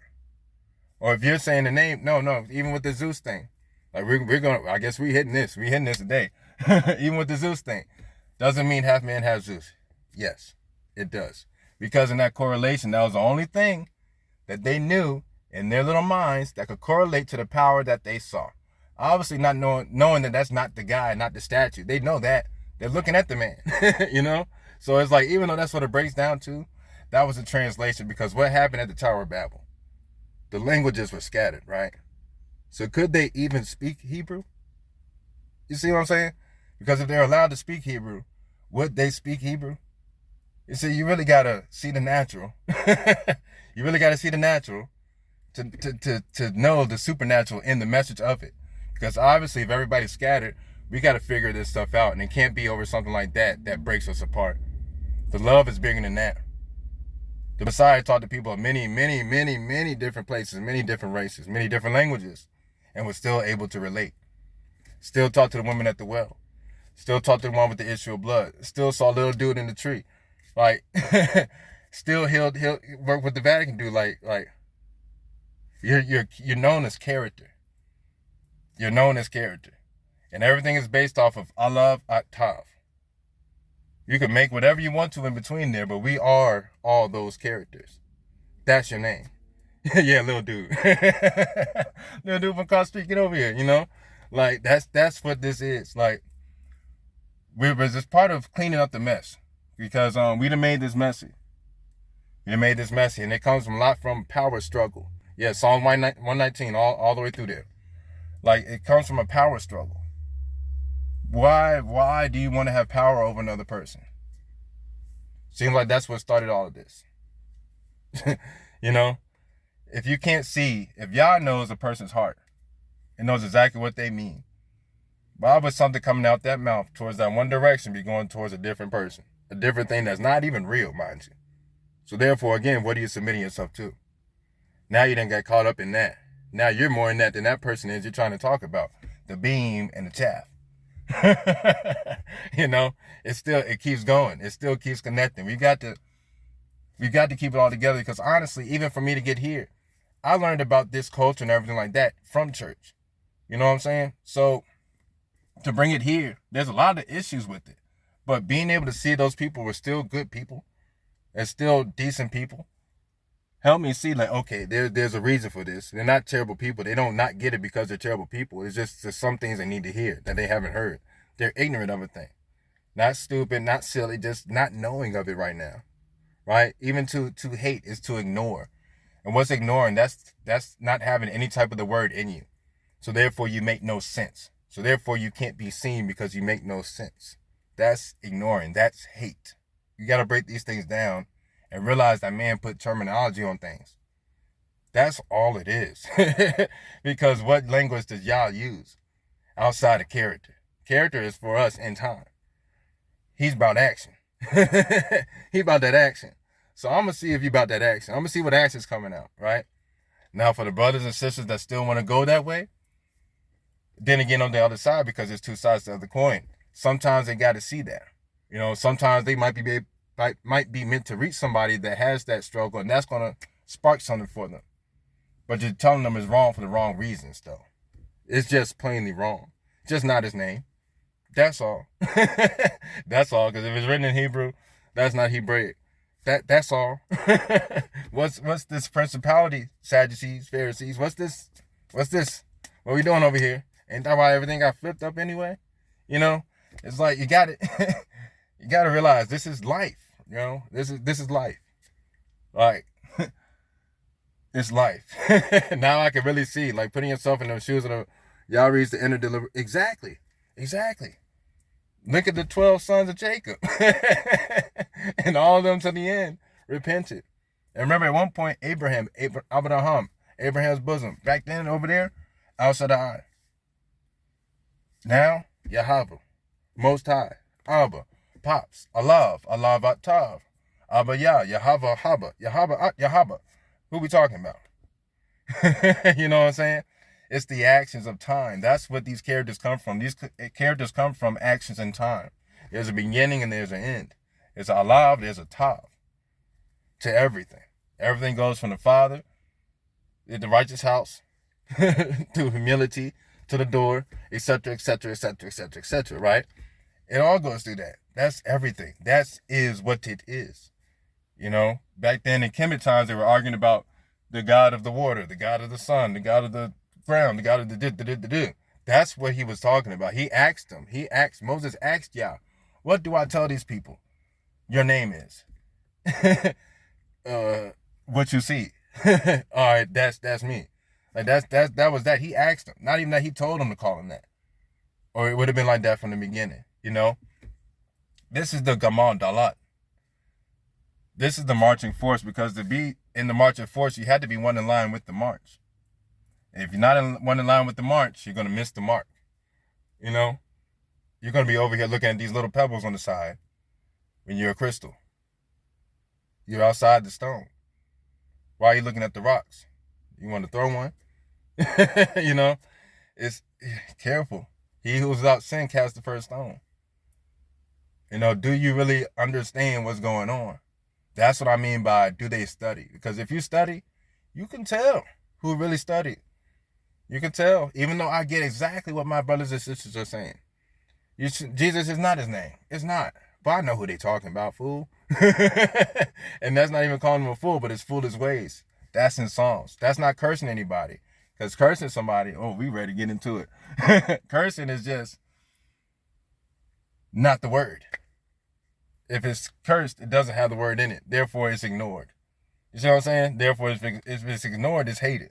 It's not that. This is the terminology man put on it to get people to get a little spitball to blow through a straw. That's all this is. That's all that happened to it. The fallen messages from the fallen messengers, breaking up every little thing to make us throw it at each other and get us distracted. See what I'm saying? See what I'm saying? Like that's how it goes. That's how it goes. Like, we tilling the ground. We are tilling the ground. And you got to hop on whatever, sis. I'm rolling. I'm rolling now, apparently. Yo, can you hear me? Yeah. Okay. Yeah, because I was connected to my speaker. I'm sitting outside. So just like you're talking, right? Like, I be heavy on that. I be heavy on the words. And not because, you won't talk to me right, but I understand that people are given words, or when we learn how to talk, we talk based off our environment, our upbringing, culture, surrounding. So when we speak on those things, it's that one mind. I was trying to send a message to y'all this morning, like we on the same time wave or the same space, because what Brutal was talking about earlier, what I know I was spending time in studying, and then you come on after, and I know y'all do this on purpose because it's like a beautiful crash, you know what I mean? Like, you can't look away, but it's so majestic. It's something big, it's like big boom, right? And so like you in that moment, you know it's him, right? Because I didn't consult nobody in this space, and it was just him. But because we were gathered in his name, unbeknownst to one another, he shows up and shows out. So like when Brutal was talking about the line, standing in line earlier today, and I'm excited. I apologize if this is just coming off how it is. It's coming out how it is. Earlier today, and doing the studies, I was in mathematics of the thing, right? And recognizing how certain lines and certain points and things like that, and talking about multiplication and division, and I'm getting those things together to present, right? And Yah blesses me with the witnesses to come along with that. So it gives you that encouragement. It allows you to see what is being said. So when you talk about Gad and how he was talking about, I learned this last. That boy said, after all this. He said, "This is what I got from it." You know what I mean? Like he had to reflect in that transgression. He had to sit with that. And so a lot of times we don't take that time to do that, and we allow the words to speak from feelings that may be false. You know what I mean? Because the world will put connotation on words that you take on the spirit of that, right? For example, I'm going to use a word. I'm going to use a word. And in using that word, what you hear and what you feel when I say this word depicts on how you have absorbed this word. But it's just a word. Manipulation. Right? I can say manipulation. I can say that same word to 10 different people and get 10 different responses. But it's a word itself. And so when we allow the videos, or we allow the movies, or we allow certain people to come in, like you were talking about the one mind. When the thing with Babylon, the mindset, that thing got divided. Because how can you communicate? I'm recording this, G. I can't make it up. Like he said, get your recorder this morning. That's what I did, and like I'm excited, and I'm outside, so I feel like I'm getting louder as it's building up. But the Tower of Babylon, when they did the hieroglyphs, or they did like the depictions, they would write these things, it was because that one culture had a viewpoint, that straightaway eyesight. Like they could look at this, and that whole of the people would know what that picture meant. Like I don't have to say anything. I just draw this picture. I give you this depiction, right? And because we have that one mind, that solid mind, that cultural mind, if I look at this, I don't have to say nothing to nobody on the outside, but somebody on the outside come back and look like, what is this? What is this foolery? You know what I mean? So like when you talk about not letting the left hand know what the right is doing, and you think about how people use those words, or they give life to a word that is neutral until the person utilizing it gives it that life, right? And so when I say manipulation, depending on the context of the conversation, I can pull out, or I can see what spirit you're operating in from that word. So I can say manipulation to someone that, is crafty. Yeah, I gotta make sure that mold sits in, or I can get that wire frame I have to manipulate that frame so that it can sit, right? Someone that's been hurt can get into spaces like you've dealt with certain traumas, or you have been manipulated against your will. And so manipulation, you've built an offense towards this word. So if someone uses manipulation around you, you're immediately on guard. It's a red flag for you. So you might not understand when a crafter, or if someone that makes something, or someone that creates something, use this word, and you can't hear past what that word has done to you and what you experienced of that word. So I'm excited. I apologize. I get to rambling, so just stop me if that's where we are, and we just out there in the wind. Now, when you talk about the even down to these animals, I was talking about that with Adam, with him naming each animal. There was a relationship with them, right? It's why you can relate to. Because those words, he gave word or life to those animals. So what was in heaven is now in earth, the likeness and image of what has been created. There's a cooperation, right? You had the same mind, that one mind. So if you can get someone that is willing to at least hear, right? The heart of a child to enter into the kingdom, right? The kingdom is a mindset. How are you going to get into that mindset if your heart is not like a blank canvas of an eager child waiting to see what they can paint or create or bring to life? So like I'm excited when I say you done motivated me to move into some spaces that I veered off from before for my own offenses. You know what I mean? Even in you giving testimony, like, yeah, I gotta be a better person again, yet again. You get what I'm saying? Like, how big of a person you want me to be? Y'all like, come on now. Like, these are the feelings that come with it, and it's raw, but it's necessary because when you have people painting or depicting this walk with Yah as one thing, and you know that it don't look like that, you don't feel like he's with you. But he says, I'm with you always. So then you have this distorted or this traumatized perception of who he is because of what. So we have to come together. We have to allow these moments that don't seem like they're these unscripted moments, right?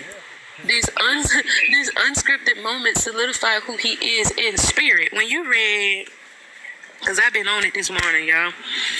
He said, and this would stop me in my tracks, right? He said, but the spirit of love works by the law of God. That is a mouthful. You got faith without works is dead, right? He says, where two or three are gathered in name, right? He said, the spirit and in truth. It's a whole lot in that one statement, and Gad, he was on it. You know what I mean? He talked about that hatred. And I feel like, you know, and not just my personal feelings, right? I'm feeling what I'm reading because I'm reading from a context that the spirit needs to be addressed. Because he is addressing that thing. He said, the Most High looks at the inner deliberations. I had to stop and look, you know, I know what deliberate means. So I also know what them suffixes and stuff added to me. So like the continuation of, again and again, the state of a thing, right? The state of your heart. And then he talks about the things that bleed off of hatred. If you find yourself mixed in with hatred, you're going to end up being envious, right? Not you're going to be a conspirer, right? You become lawless. So when he says that the spirit of love, we don't stop there. We talk about spirit and truth. So he says, against such there is no law. Fruits of the spirit. Correct me if I'm wrong. Fix me where I'm broke. He said, against such there is no law. So what that mean? What that mean? What that mean? Okay, so, you know, he said until the day of redemption. That's what we're tied to. If he's eternal and we are a part of him and we are, you know, in his likeness and image, understand what that means. The spirit of something being everlasting. So we like to look in those spaces where it's beautiful. You know what I'm saying? We finna be on these streets of gold and these choirs singing praises and all that other stuff because that's the mindset we want to be in. That's the vision that we're looking at. But we have to also understand the reality of things. If you don't get that heart right, and there's a hell awaiting. You know what I mean? Like some people living in it right now, and we don't like to address that. Even in these sayings, he said the road to hell is paved with good intentions. You can be living the best of your life with the best of intentions for people, but if you haven't sat down with your heart and given it to Yah, and he show you that, hey, I know this feel good. I know it might look like you're doing a great thing, but there's one little piece I need you to tweak it real quick, right? He said, go out there and sell all your possessions and see what you come back with. Huh? Yeah, a little dude in a tree, old Nicodemus, he said, hey. Let me holler at you real quick. Come on, let's have a little sit down. You know what I'm talking about? So he brings those things to a perspective, right? That you can actually digest. And so when he tells you the spirit of that thing, that's an everlasting and ongoing. It says, against such there is no law. You know how a fire can rage? You ever seen a raging fire? You ever imagine the heat that comes from it? You see a volcano, and when it erupts, the aftermath, you seen water. You seen what it can do. You seen air. You seen what it can do. You seen what Earth can do. Earth can bust through cement. Come on. You talked about them trees earlier. You talked about the sap, right? And you talked about how above and beneath. I like been ran across this backyard because you have like, there is an art exhibit here in Alabama, right, at the Legacy Museum. And you know, I'm nosy, right? Before it was actually put out there, I kind of followed the little trail, and I saw it in a state where it wasn't ready for presentation, and I was already amazed. So when I did go back and I took my daughter, and it was open, it was beautiful, right? Not like I hadn't seen it before, but now that it had been presented and ready to be seen, it had the tree upside down, and it was on this pendulum swinging back and forth.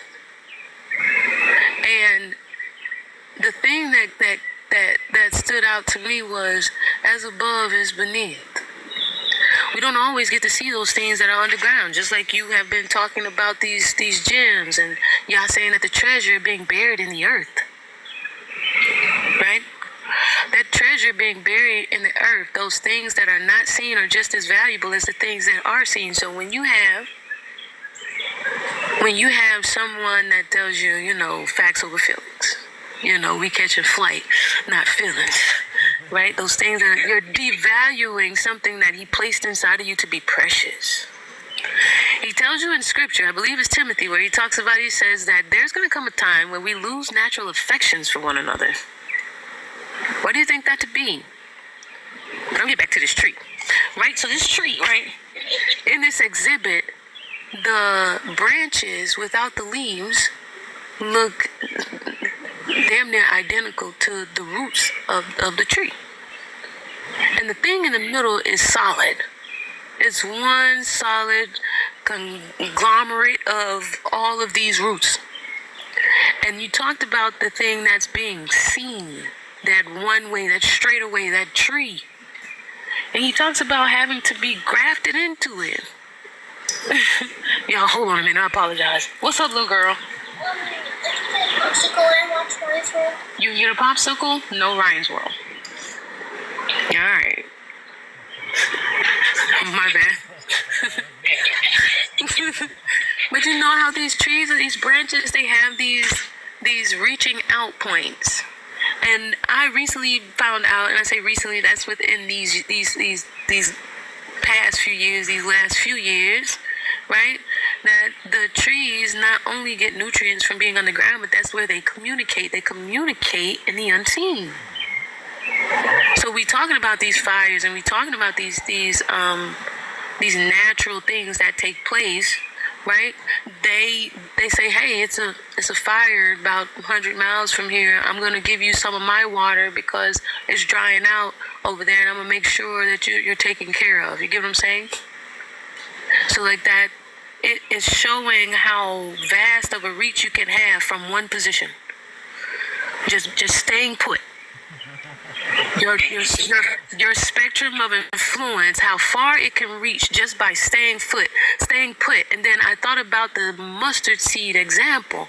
If you've seen a mature mustard seed, man, it looks like a bush.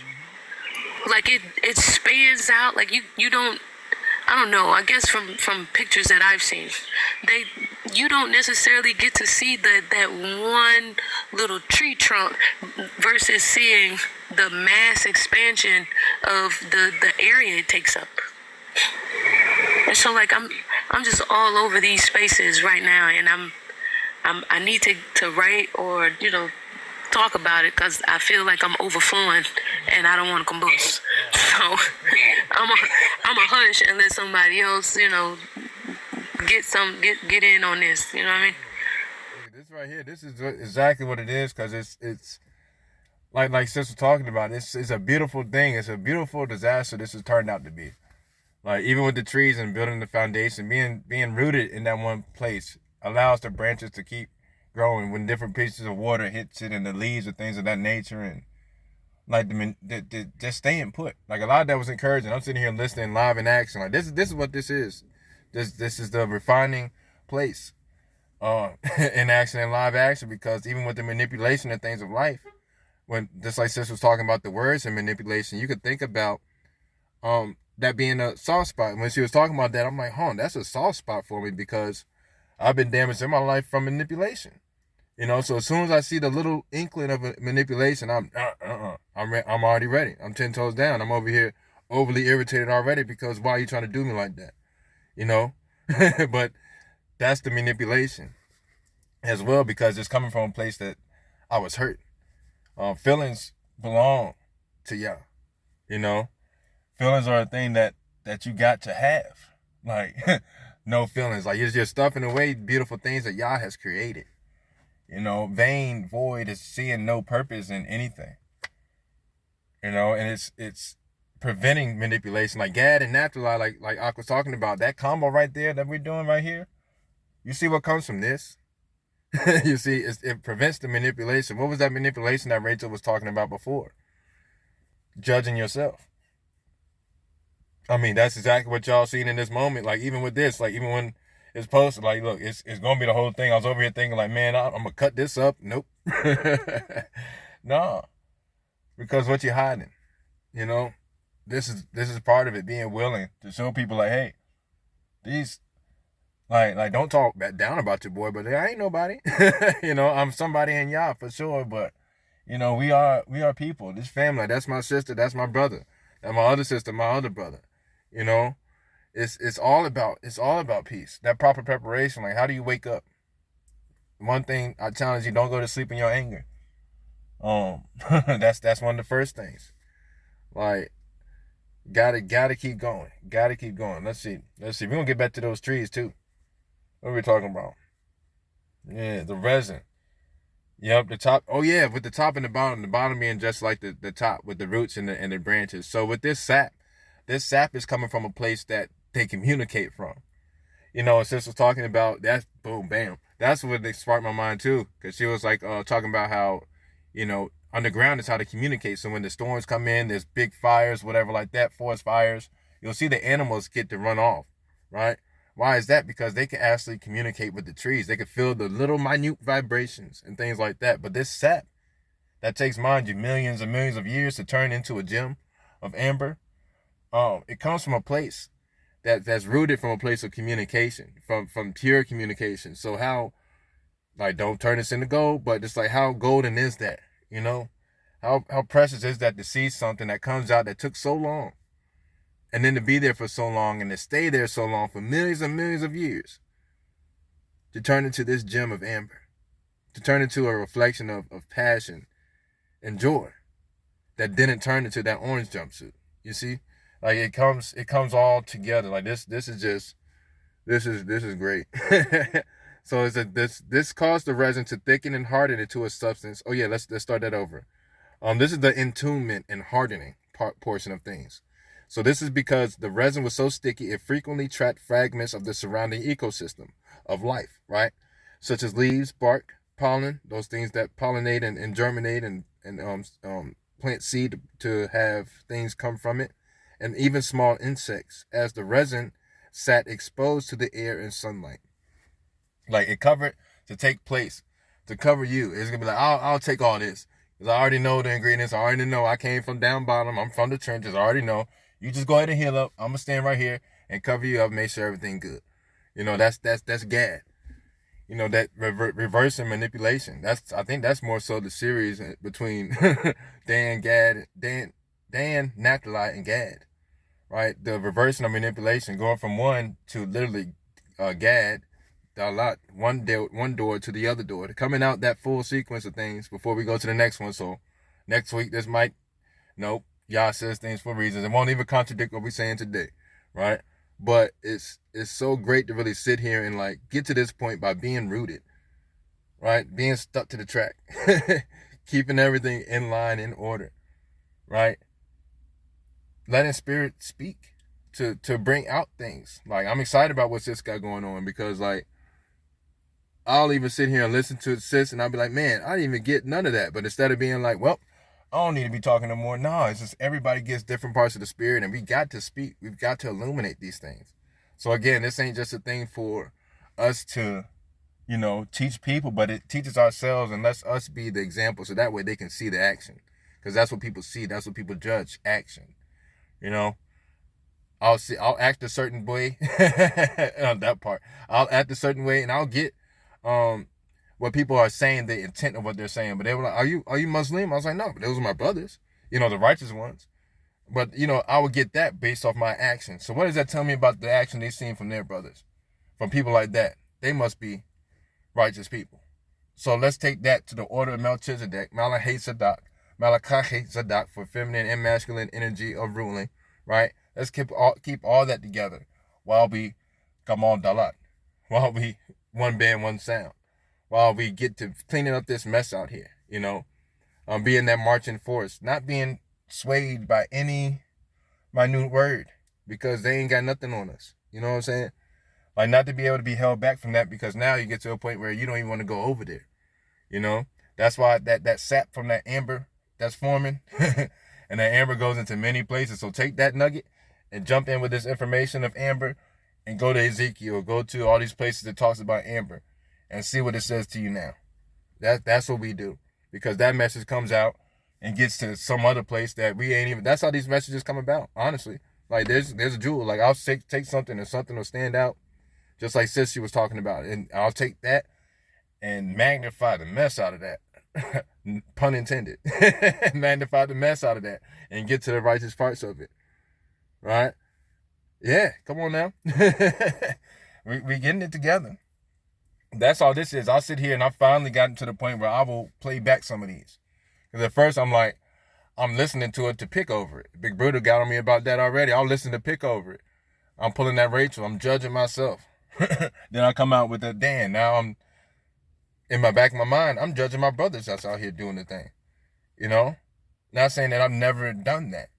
Let's keep it a buck. Many won't admit. I'll sit there and listen and be like, that was crazy. Oh, dang, you came off kind of. But just like Sis was saying, you got to come off raw sometimes. Like, you've got to come out stumbling, bumbling, jumbling, like that student that come out of class trying to make it to the next one with all their papers and books, trying to jug through people, trying to naturalize through the hallway to get to the principal's office to tell what. You know what I'm saying? You're supposed to be in class. You see? So it's like, be mindful of these things, right? You got to be mindful, and this is why the 12 patriarchs are here, the patriarchal things, the things that start the fixing, but they can also start the problem. So like with these words, you find out what they mean and leave it there. Leave it there. Like, that's all it is what it means. Because these feelings, depending on what person heard it and what time. I could say hot and like that. Hot, hot, hot. That's 3 different hots right there. That's hot, and that's hot. The last one take the agua, the whoop whoops, Like, there's different lingos. It just depends on what you mean and the spirit of a thing. So you can also see why people say many things. This is going in Gad too. Why people would say, hey, you say God, that could mean any God. Yep. But watch those people that try to trip you up with your own words too. Because if they don't get what you mean, or they do get what you mean, be quick, be naturalized. They get what you mean, leave it alone. And say, hey, we'll just try this another day. Just ain't, we're going to have to agree to disagree right now. We'll get back to it. These things right there, take notes of what's actually going around, right? Take notes of what's being heard, because what's happening is you're coming with that light and you're striking against that flint rock. And that flint rock is sending sparks. Sometimes that spark is 1, 2, 3, 4, 5, right? It says what it says, right? Like, it comes back many sparks sometimes. And what those sparks mean is that there's a reaction. But like I was listening to that was Kofi. I was listening to Kofi earlier. He was talking about how you got to till the ground. You got to bring up the dirt from way bottom, like sometimes deeper than other places, because this ground ain't been tilled before. You can't just drop seed on top of here and be like, hey, I planted a seed. It looked like there was good ground, but did you dig up under that to see the layers of it? How many layers does it take to get to these stones and these gems and these crystals and things like that of that nature? How much it takes? You got to go over that thing 1, 2, 3, 4, 5 times. Let it sit a couple days. Wet it yourself. Hope for some rain. And then go back over it. And then go back to make sure it don't dry up too quick. And now you're over here like, man, why I got to keep on? You have to. How many times does the train take the same track? You know? Well, before you know, you start speaking in parables, you know? But this comes from the healing sap that sits on top of everything, that has all the elements of the surroundings set in the right way. And that's one thing about amber, too, we'll get to. Amber, this gem of amber is never made the same way twice. The makeup materials and the elements of it are all arranged in different ways, still illuminate, but never the same way twice, right? Study to show approval, that part, never the same way twice. That boxcar is never carrying the same amount of things every single time to the minute gram, half gram, mini gram, however far down it goes. That's not my forte. But, you know, no matter how much, it's never the same way twice. Gad never moves the same way twice. The same way, but never the same way. You see? It's like the way of the weight, the way of how everything weighs down, but never the same way. You see how those words mean different, but it depends on how you spell? That's manipulation. But if you think about it and study to show yourself approved, you'll hear both of those things at the same time and be ready to go. You know? So that's basically where we were going with that sap. And we're going to keep on going. We're going to finish this up too. Praise y'all for this and what it turned into, for surely. For surely. So after the entombment and the hardening, we have the burial and sedimentation, right? So for resin to become actual amber, right, this is the growth phases. It has to survive decay. Those things that stick in those bacterial infections that come from an element that your body could fight, but you just need to put more medicine into, right? Normally, resin is broken down by weather, oxygen, microorganisms. Usually, any other resin would get broken down too quick, right? There are a lot of talents within Adam for him to be trusted with naming animals. Oh, come on now. Allah had to be trusted. 12 to 14 stones to show the face of your house. Exactly, because there's more than 12. Come on now. You already know. We're going to get there too. We're going to get there. There's more than 12. Come on now. All right, so normally resin is broken down by weather, oxygen, and microorganisms. However, ancient floods. What does that sound like? This is where I got to when I saw that. I was like, dang, that sounds like Noah. Nuh-uh. However, ancient floods, heavy rains, or shifting landscapes wash the hardened resin blobs into rivers and deltas. Right? So this came from an ancient tree from way back. And these things were rubbed off of there by ancient floods and things like that. Now they're embedded into river places. Right? So this is how Gad moves. Now you're in the riverbeds. Where else do we find stones in the riverbeds? You know, going through all these characters, the purpose of these men of Yah, right? And women, you know, they sister too, right? So ancient floods and heavy rains or shifting landscapes washed the hardened resin blobs into rivers and deltas.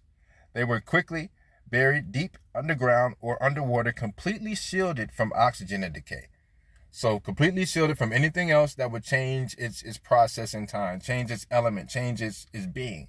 So it will stay the exact same way as Yah intended, just so it can apply to everything. So that same element that's messed with, and not messed with, but that's created and sat right there at that specific point, no other elements can touch it. But it comes forth at a time. With all of everything, right? Still having everything, comes forth at a time to be set in a place to cover you. That's how much Abba thought about you, you know, way back to get this explanation and get to understanding this. That's why you can't really find amber like that, because it came off of tree sap. This is what makes the amber gems, right? Which correlated to, they don't really know what a lot of these stones are. Like, it gets to onyx too. They go over that too, but they say it could be this color, it could be that color. It always starts with a blue, it always starts with a green, and it always involves a yellow. Like, that's about what I can see so far. Right? There's always a blue of peace, there's always a green of love, and there's always a joy of passion. Right? Yellow of passion, joy, right? Yellow of joy. Sorry, red is passion. Yellow of joy.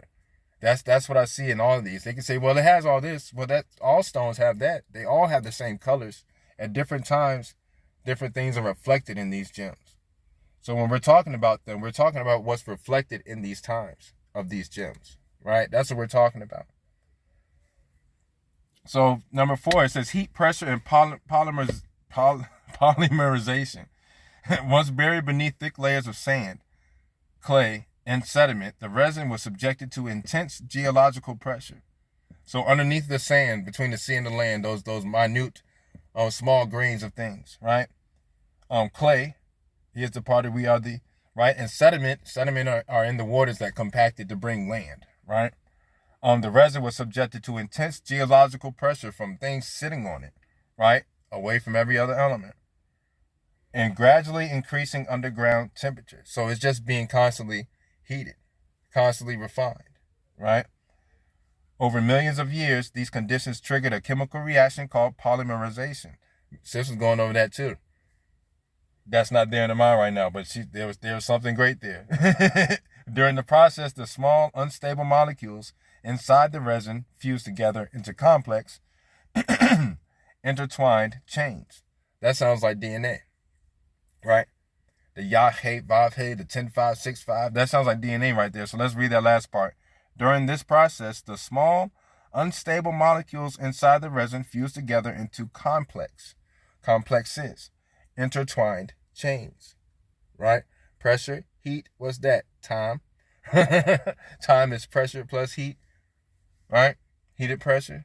That's strong. The people tore their clothes to match the Israel garments. Tear is not wear. Yeah, exactly. Exactly. Yep. For purposes. Let's keep on going. The finished product. As the millennia passed, this is thousands of years, right? The polymerized resin hardened into the durable, lightweight, and often translucent golden brown gem we know as amber, right? That's how it comes about. Oh yeah, kiln, like with the clay, like, because I'm about that art. The kiln, where you put the clay in to heat up, set, and it becomes the pot, the ceramic pot and things like that. And it sits in it. Yeah. Okay. Yeah. Heat it up from the bottom. Yep. It's all there. It's all there. See, that's that artistic mind. That's that artistic mind, right? And now, let's go to Joel chapter 2. Joel chapter 2. We're gonna read that whole chapter and read through all the way. We're just going to read right on through Gad. I think it's like 3 or 4 more chapters in the Testament of Gad. And then we'll be done for today. It was a fun one, right? Eventful. And praise y'all, I feel way better. Way better. So this happens. This has to happen, y'all. This has to happen. I prefer y'all not to see it all the time, but, we family. So I guess y'all going to see some of me sometimes. But like I was saying before, I'll go into silence. And what did I do? Went right into silence. I don't be fibbing when I tell y'all this. Like, this is my action, because I go into that cocoon and I'm sitting there with y'all. I'm reading the comments, but I'm talking to y'all. You know what I mean? Like, yo, I just like this is what's going on today. Because I'll cut this one off right now. Right now, I will. I'll walk away and won't care what anybody thinks. And I just heard that is so disrespectful.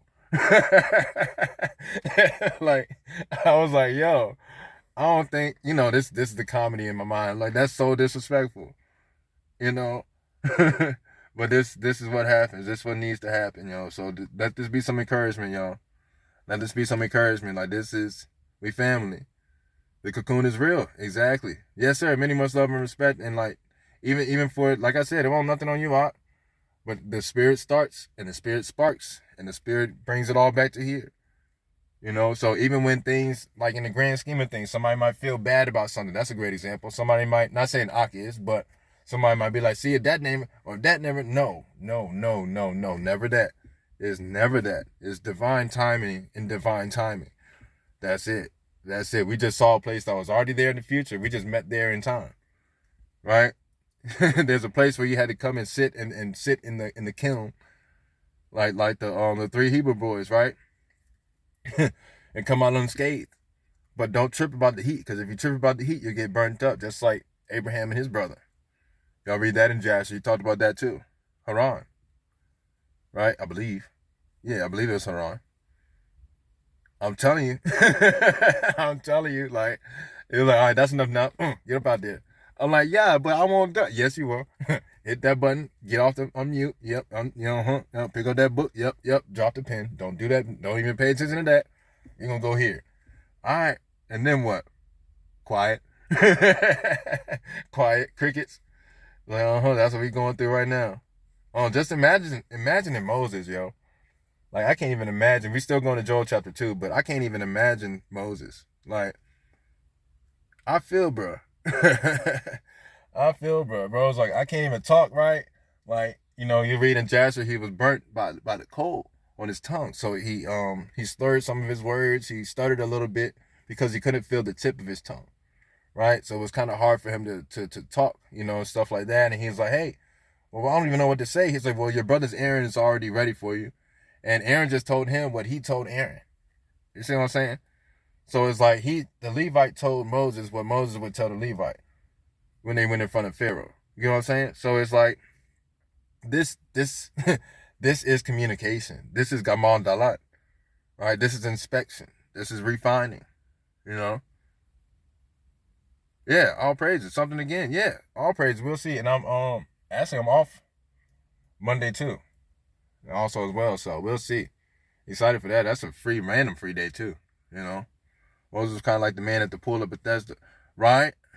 Yeah. So close, but yet so far. But not really. Not really. The right people just ain't come by for him to be picked up, In the scripture. I was talking about Moses. He was like, but my tongue don't work like that.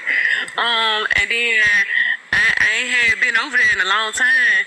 And they might not even know, I might not even, they might not even take me in. I had that little situation where what I'm saying? You just had excuse after excuse. You was like, all right, then. Well, that bush look like it burning over there, but I'm gonna act like I don't see it. I'm going, I mean?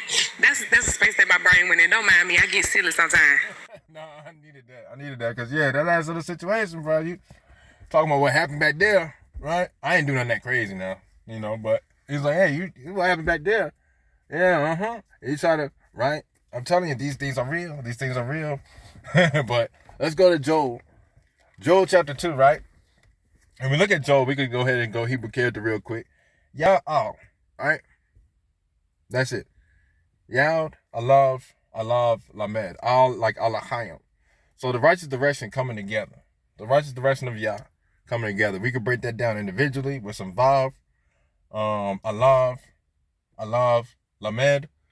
So we got the Vav being nailed to the Father. It's the Father's righteous direction. Everything coming together in thought and sequence in Vat and VAT, right? For these things that hold the wine and the oil and stuff like that in the presses, right? Right? I love Yahweh anyhow, exactly. I love Yah, exactly. All praises. The day. That's what it says at the top of my Bible. It says the day of the Lord, the day of Adon. Adon. I love Dalat, I love Navan. We'll just drop that there. Y'all should be good on that by now. It just goes in. It goes in. Press and strain, and it goes into the Vat. The constructed place. Vat. Gad do it. Every time, like I said, we're going to talk to Gad. I just ain't expect Gad to talk back like that. But it gets real when you get to knocking on the doors. It gets real when you start poking around and let me open this door. Wham, that's hot. Man, this happens. But hey, I'd rather open the door, so everybody else can see. It's all right. It's all right. I'll get the blast. It's cool. But chapter 2, it says, "Blow ye the trumpet in Zion." We know Zion about that tool, that working tool in the place of the righteous direction of the Father in your way of marking to maturity or figuring things out, figuring out the perfect way, because it's possible to be perfect because our Father is perfect, right? So blow ye the trumpet, the shofar, these names. Even though Gad's not a name, it's a sound, but it's the beginning of a thing. It's the beginning of a troop. It's the beginning of an attack, a schematic game plan, right? Blow the trumpet there and sound an alarm in the holy mountain, in the whole mountain, in that place where you have figured out how to climb up and go down, how to ascend and descend properly, even at a quick pace, right? Let all the inhabitants of the land tremble at this matter, for the day of Yahweh cometh, for it is nigh at hand, right? For these days, all praise to the Most High, yeah. Like for these days, for when the time of Yahweh is coming at hand, this is also the mindset of things. So when you're realizing the garden, everybody has to be a gardener. Even the point in all this ain't even belittling the fact that we should be growing our own foods. You know, being in tune with nature means growing your own thing, keeping yourself away from this system that has people so messed up, so you can bring them to a place where they can actually figure things out, like Ruel and Moses, right? So they could find that sapphire staff in the garden. You see how these things come back together? So you can find that sapphire staff in the garden, so that way they can go ahead and get their flock, find their wife, and live their life, right? And help their children and however Yah has their life to go, right? Let all the inhabitants of the land tremble, for the day of Yahweh cometh, right? For it is nigh at hand. This is why I mean this is reality, duality, triality, all different ities, right? Because a day of darkness or confusion, right? And of gloominess, confusion. A day of clouds, confusion. And thick darkness, confusion, right? You see how these words are the same thing? You see what I'm saying? As the morning or the rising spread upon the mountains, right? So as what's coming to the day spreads across the mountaintop, to leave what's supposed to be there, leave what's supposed to be at the bottom of the mountain there, the whole setup. This comes in the day. Each day is a different thing, right? So each day, things are being set upon mountains. Things are being set in valleys. Things are being set in rivers, right? For you, right? A great people and a strong there had not been ever the like neither. What did that even say? Let's start that over. A great people and a strong there had not ever the like, neither shall be any more of it, to the years of many generations, right? A fire devoureth before them and behind them. A flame burneth. Somebody's birthday party is today, and I can hear that music going, so let me know if y'all can hear it, or we almost done. A fire devoureth before them, and behind them a flame burneth. So that sounds like the trees at the top and the bottom, right? Where that sap comes from. That also sounds like the kiln that Sis was talking about, right? The land is as the Garden of Eden. Right, feliz cumpleaños to them. The Garden of Eden. We're talking about that garden mindset, right? Before them and behind them. So in these places, right, you have the garden on both sides again, right? And behind them, a desolate wilderness. A wilderness that has nothing there, right? Why is that? Yea, and nothing shall escape them. That's why. If nothing shall escape them, then it's not really a wilderness, it's a garden, a thing that they could see, right? They already got it. Sis was hitting on that earlier. See how spirit be moving? Verse 4, the appearance of them is as the appearance of horses. We talked about them horses a couple times. And as horsemen, so they shall run. That sounds like Gad, like a troop. Also thinking about Dan, being a snake that bites the heel of a horse, right? This all applies here. The appearance of them is as appearance of horses. And as horsemen, so shall they run. Like the noise of chariots, Gad, on the tops of mountains shall they leap, Naphtali. Like the noise of a flame of fire, Yehovah, that devoureth the stubble, like Levi. And as a strong people set in battle array, like the 12 patriarchs, the 12 sons of Jacob. And I was just using the first examples that came to my mind while I was reading that, but we could put many there, right? Before their face, the people shall be much pained. This happens, like my testimony today. All faces shall gather blackness, or this is the bad translation, but it just means sorrow. Shall gather bitterness, stones to throw, more so. Verse 7, they shall run like mighty men. They shall climb the wall like men of war. And they shall march everyone on his ways, and they shall not break their ranks. So that sounds like wartime, right? Right? Oh, yeah, con. I'm going to read through the whole chapter. Ooh. No, I'm going through verse... That won't that kind of ooh, but it was somewhere else supposed to stop. Verse 24. Verse 8, neither shall one thrust another. They shall walk everyone in his path. So they're on track, right? We're bringing all this together now. And when they fall upon the sword, they shall not be wounded. They shall run to and fro in the city. They shall run upon the wall. They shall climb upon the houses. They shall enter in at the windows like a thief. The earth shall quake before them. The heavens shall tremble. The sun and the moon shall be dark, and the stars shall withdraw their shining. And Yahweh shall utter his voice. before his army. For his camp is very great, for he is strong that exalteth his word. For the day of Jehovah is great and very terrible, or very shake-worthy, right? And who can abide in it is chosen for those that are meant to come across our path and to heal ourselves as well. Therefore also now saith Jehovah, turn ye even to me with all your heart and with fasting. So staying away from things that you know you need to stay away from, fasting away from your own judgment. Dan is removed, right? We're putting that in effect. And with weeping and with mourning, keep on going. And rend your heart, keep on going, and not your garments. And turn unto Jehovah your Elohim, being nailed to the righteous direction, for he is gracious and merciful, slow to anger. So we should be the same. Because if not, we'll throw it off track. And of great kindness, and repenteth him of the evil. Who knoweth if he will return and repent, and leave a blessing behind him, even a meat offering and a drink offering unto Jehovah your Elohim. Blow the trumpet in Zion, sanctify a fast, call a solemn assembly, gather the people, sanctify the congregation, assemble the elders, gather the children, and those that are still getting the righteous milk. Let the bridegroom go forth of his chamber, and the bride out of her closet. Bring it together, let them marry. Let the priest, the minister of Jehovah, weep between the porch and the altar. Be that willing martyr. It happens. And let them say, spare thy people, O Jehovah, and give not thine heritage to reproach, even in the midst of what you're going through with people, even in the striving, right? Not that they won't learn, but that they will see, right? That the heathen should, and not give thine heritage to reproach, that the heathen should rule over them. Wherefore should they say among the people, where is their Elohim, right?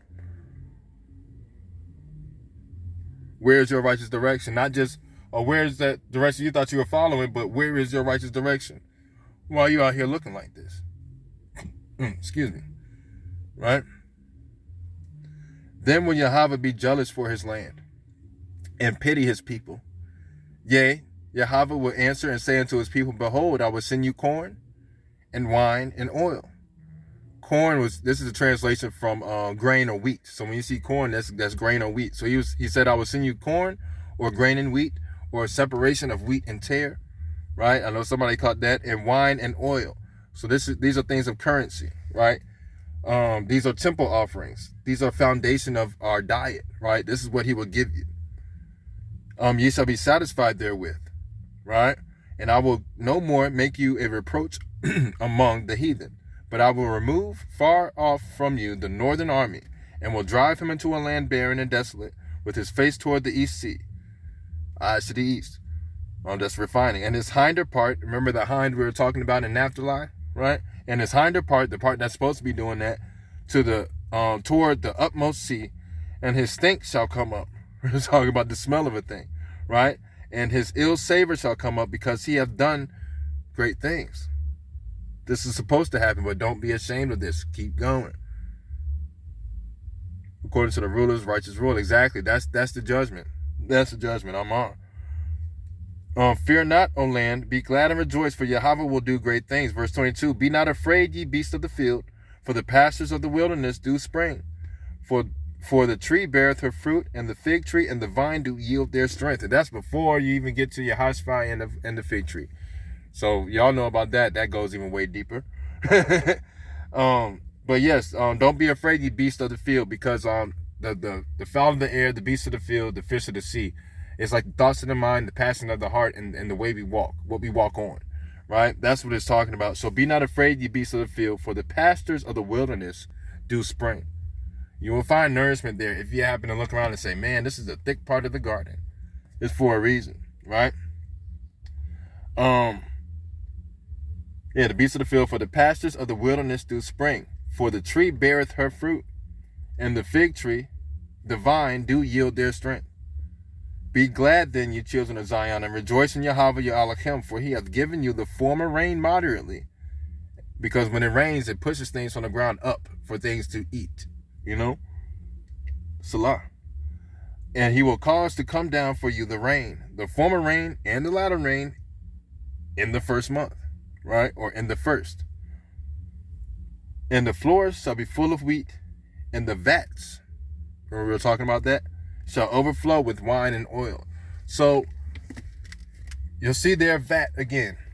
That's the container holding the oil and the wine. That's basically what's being transported. It can't be in old wineskins, you know.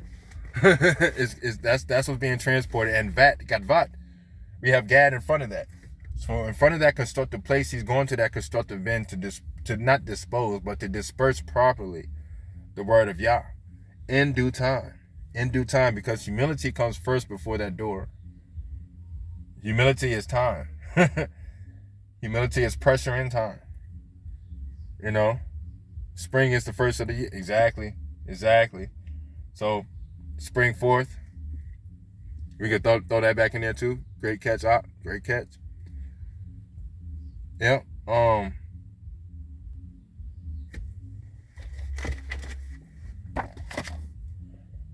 Let's see. Let's go to chapter 5. Let's see, 5, 6, 7, 8. Yep. You want me to read that, sis? Or you want to go ahead up and down? Because after I read that, I'm done.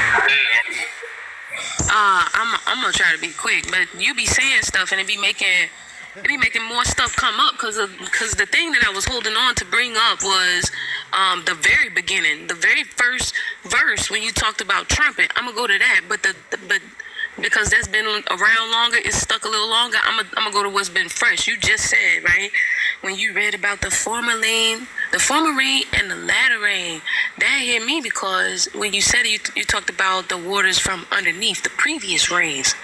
And then I was like, ooh, that's pressure, right? Because you got rains coming from underneath and above, the higher and the lower rains, right? Like when he talks about the rain and the waters of the air and such. So it kind of hit me a little different because you had just mentioned that tree and having the top and the bottom. And you see moisture underneath and above. And so that was that. But I recognize, right, when you said trumpet in my script, they have an identifier. And they have the identifier on trumpet. I'm like, why? All these other books before, they talk about sound the alarm and, the trumpet and trumpet off and these things like that, right? So I'm always looking for the thing that looks like it's, different in some kind of way. And why is that? And so it says that in the little notes, it says cornet. I'm like, I like music. Why didn't we just leave it at trumpet? What's the difference between trumpet and cornet, right? And so I look it up. And the thing is, a trumpet has a higher pitch. And a cornet is deeper. Right? And so as you kept reading, everything that you were saying was for me conveying to the inner parts. You know how some people talk about Yah's voice being in a whisper? And then everything you describe, if you've ever heard like a stampede or something rumbling or a bunch of things running, it doesn't have a high pitch. It doesn't sound off like that. There's a low rumble. He even talked about the quaking, or I think if I saw the shaking or the trembling of the earth, like those things underneath. He set the tone of the chapter. Like you said, yours said the day of the Lord. Mine says the locusts are a warning about the day of the Lord. You get what I'm saying? Like it, Yah really does paint these pictures, right, through his people. And so when they give word as it is, it's because it's a reason, it's a purpose behind it. Because you have to recognize when he's going to trumpet and when it's gonna cornet. Because that cornet, for me, I'm talking about me and how I read script and how I listen to Yah. For me, that cornet fits right here because everything he's talking about is the inner workings. When they talk about those trumpets and those things sounding off, right? And the people away here that we're about to fight in this natural space and this physical space, it has to be heard externally. But that rumbling, it got something on the inside. So he's speaking to things internally of self, of person, for the external. And so like when everything he's explaining, or he's like, the description as he's giving it, it shows from the beginning where we working, what we working with. We working with a cornet. Why would they change cornet to trumpet, right? these are nothing is without purpose with Yah. So why would he want to convey it in such a way? And then you got over here talking about that latter rain or that underneath rain, that water that's settled, that's at the bottom, that got all the nutrients and stuff down there, that got the settlements in there, that has the most influence, because they can maneuver through this rock and change this rock. They can change the trajectory they cut through, like you said, that bird in the front. So like these, I'm enjoying myself. I'm gonna shut up. You know what? Just keep it going. Keep it going. We gotta keep this, like, for sure. I'm running this one back because this is going to branch off into many different discussions, I'm sure. Like, I'm going to look back over this probably Monday. I'm gonna go back through and definitely listen and like write down and see, like, that cornet is like ringing for some reason in my mind. So that's exactly what we do, and that's why we do this. That's why we do this. We're gonna read out Gad, Testament of Gad, and I've been going back to basically reversing the manipulation, taking manipulation and not making it a thing with a grain of salt. Not making it a thing. So chapter 5, it says, "Therefore hatred is evil, for it constantly mates with lying, speaking against the truth, and it makes small things to be great, and causes the light to be darkness, calls the sweet bitter, and teaches slander, and kindles wrath, and stirs up war, and violence, and covetousness. It fills the heart with evils, and a devilish poison. Therefore I say these things to you from experience, my children," this is Gad, "that you may drive hatred away, which is the adversary, and cleave to the love of Elohim." There goes that love again. "Righteousness casts out hatred. Humility destroys envy. For he that is just and humble is ashamed to do what is unjust." It hits different. "Not being reproved by another, but by his own heart, because Jehovah looks on his inclination. He does not speak against the holy man, because the fear of Elohim overcomes hatred. For fearing lest he should offend Jehovah, he would not do wrong to any man, even in thought. I learned these things at last, after I had converted concerning Yasav, always being planted in the proper place." Right? This is Joseph.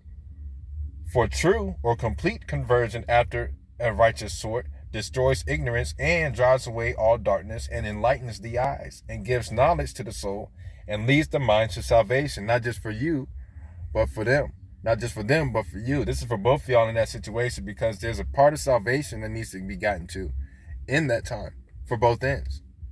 We're once saved, always saved is a thing that's said, right? But we're constantly working on our own salvation. So you get to a point where you're in a discussion, we'll call it that, between somebody. There's a part of salvation that's being worked on for you and them, and that can help out a lot. Tell them that too at the end of it, right? "And those things which is not learned from man, it knows through conversion or spiritual life lessons," right? "For Elohim brought a disease of the liver on me, the digestive place of toxins, and had the prayers of my father Jacob not aided in me," right? "My spirit would have surely departed, if not. For by what things a man transgresses, by the same he is also punished. Since therefore my liver was mercilessly set against Joseph, I too suffered in my liver mercilessly, and was judged for 11 months. That's a character. "For so long a time I had been angry against Joseph. And now, my children, I exhort each one of you to love his brother and put away hatred from your hearts. Love one another indeed." In the action, right? In an action. We were talking about it earlier. So, if that's involved in Gad, right? Okay? "For I spoke peaceably to..." Oh, no. "Love one another in deed and in word." So not in the things ignored, not the things that are cursed, because things that are cursed just don't have no word in them. Things that are ignored can't be seen, so they have no word, they don't make sense. You see? So, and in the inclination of the soul. "For I spoke peaceably to Joseph in the presence of my father, and when I had gone out, the spirit of hatred darkened my mind, and stirred up my soul to slay him. Therefore, love one another from the heart." Yav Allah. Oh, yeah. 11. 10 plus 1, which is 2 ones. So, yeah, see? Tadasis for that. Y'all go ahead and work that one. "And if a man sins against you, cast out the poison of hate, and speak peaceably to him, and do not hold guile in your soul." That part. "And if he confesses and converts, forgive him. But if he denies it, do not get into a passion with him. Do not get into an argument with him, lest catching the poison from you.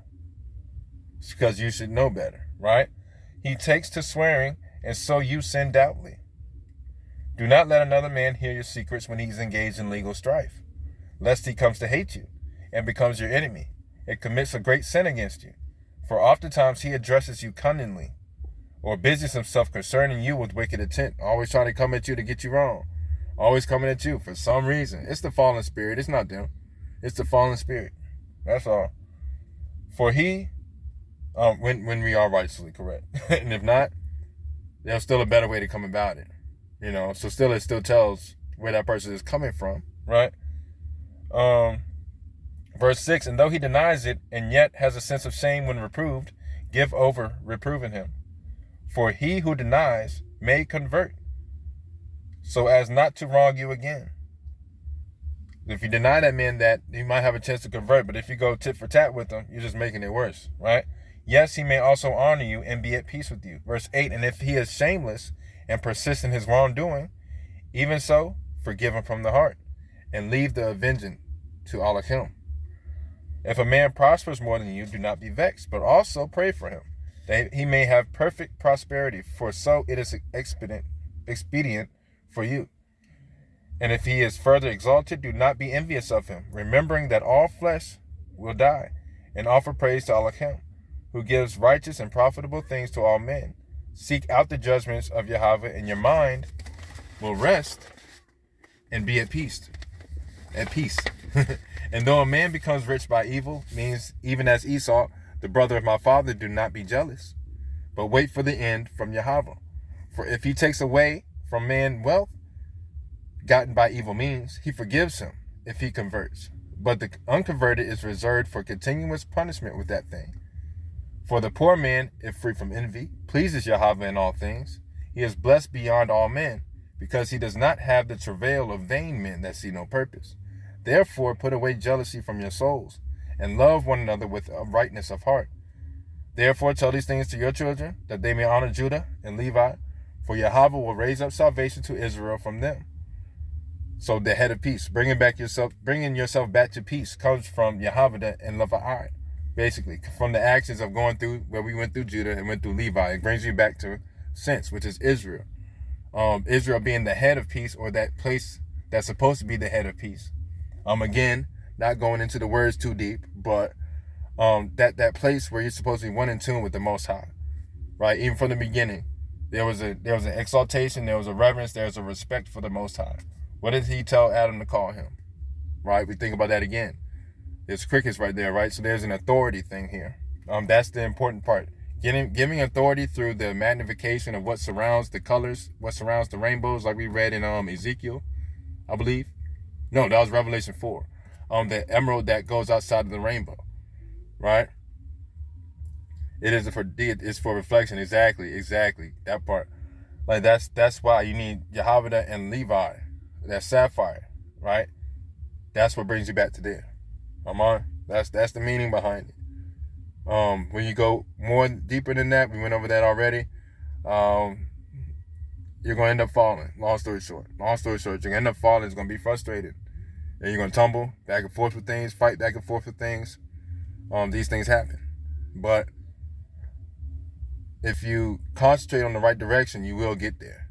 There is power in what you pour your spirit into, right? Verse 2, for I know that at the end your children will depart from him, and he will walk in all wickedness, in affliction and corruption before Yahweh. And when he had rested for a little while, he said again, my children, obey your father, and bury me near to my fathers. And he drew up his feet and fell asleep in peace.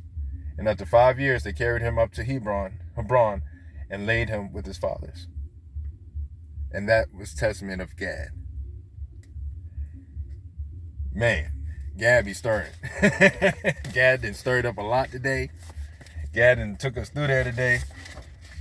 Gad done sent us to a vat. Now that we know it could be made of man. All right, come on, man. Hop back in there. Of stone or clay. Boom, there it goes. Stone or clay.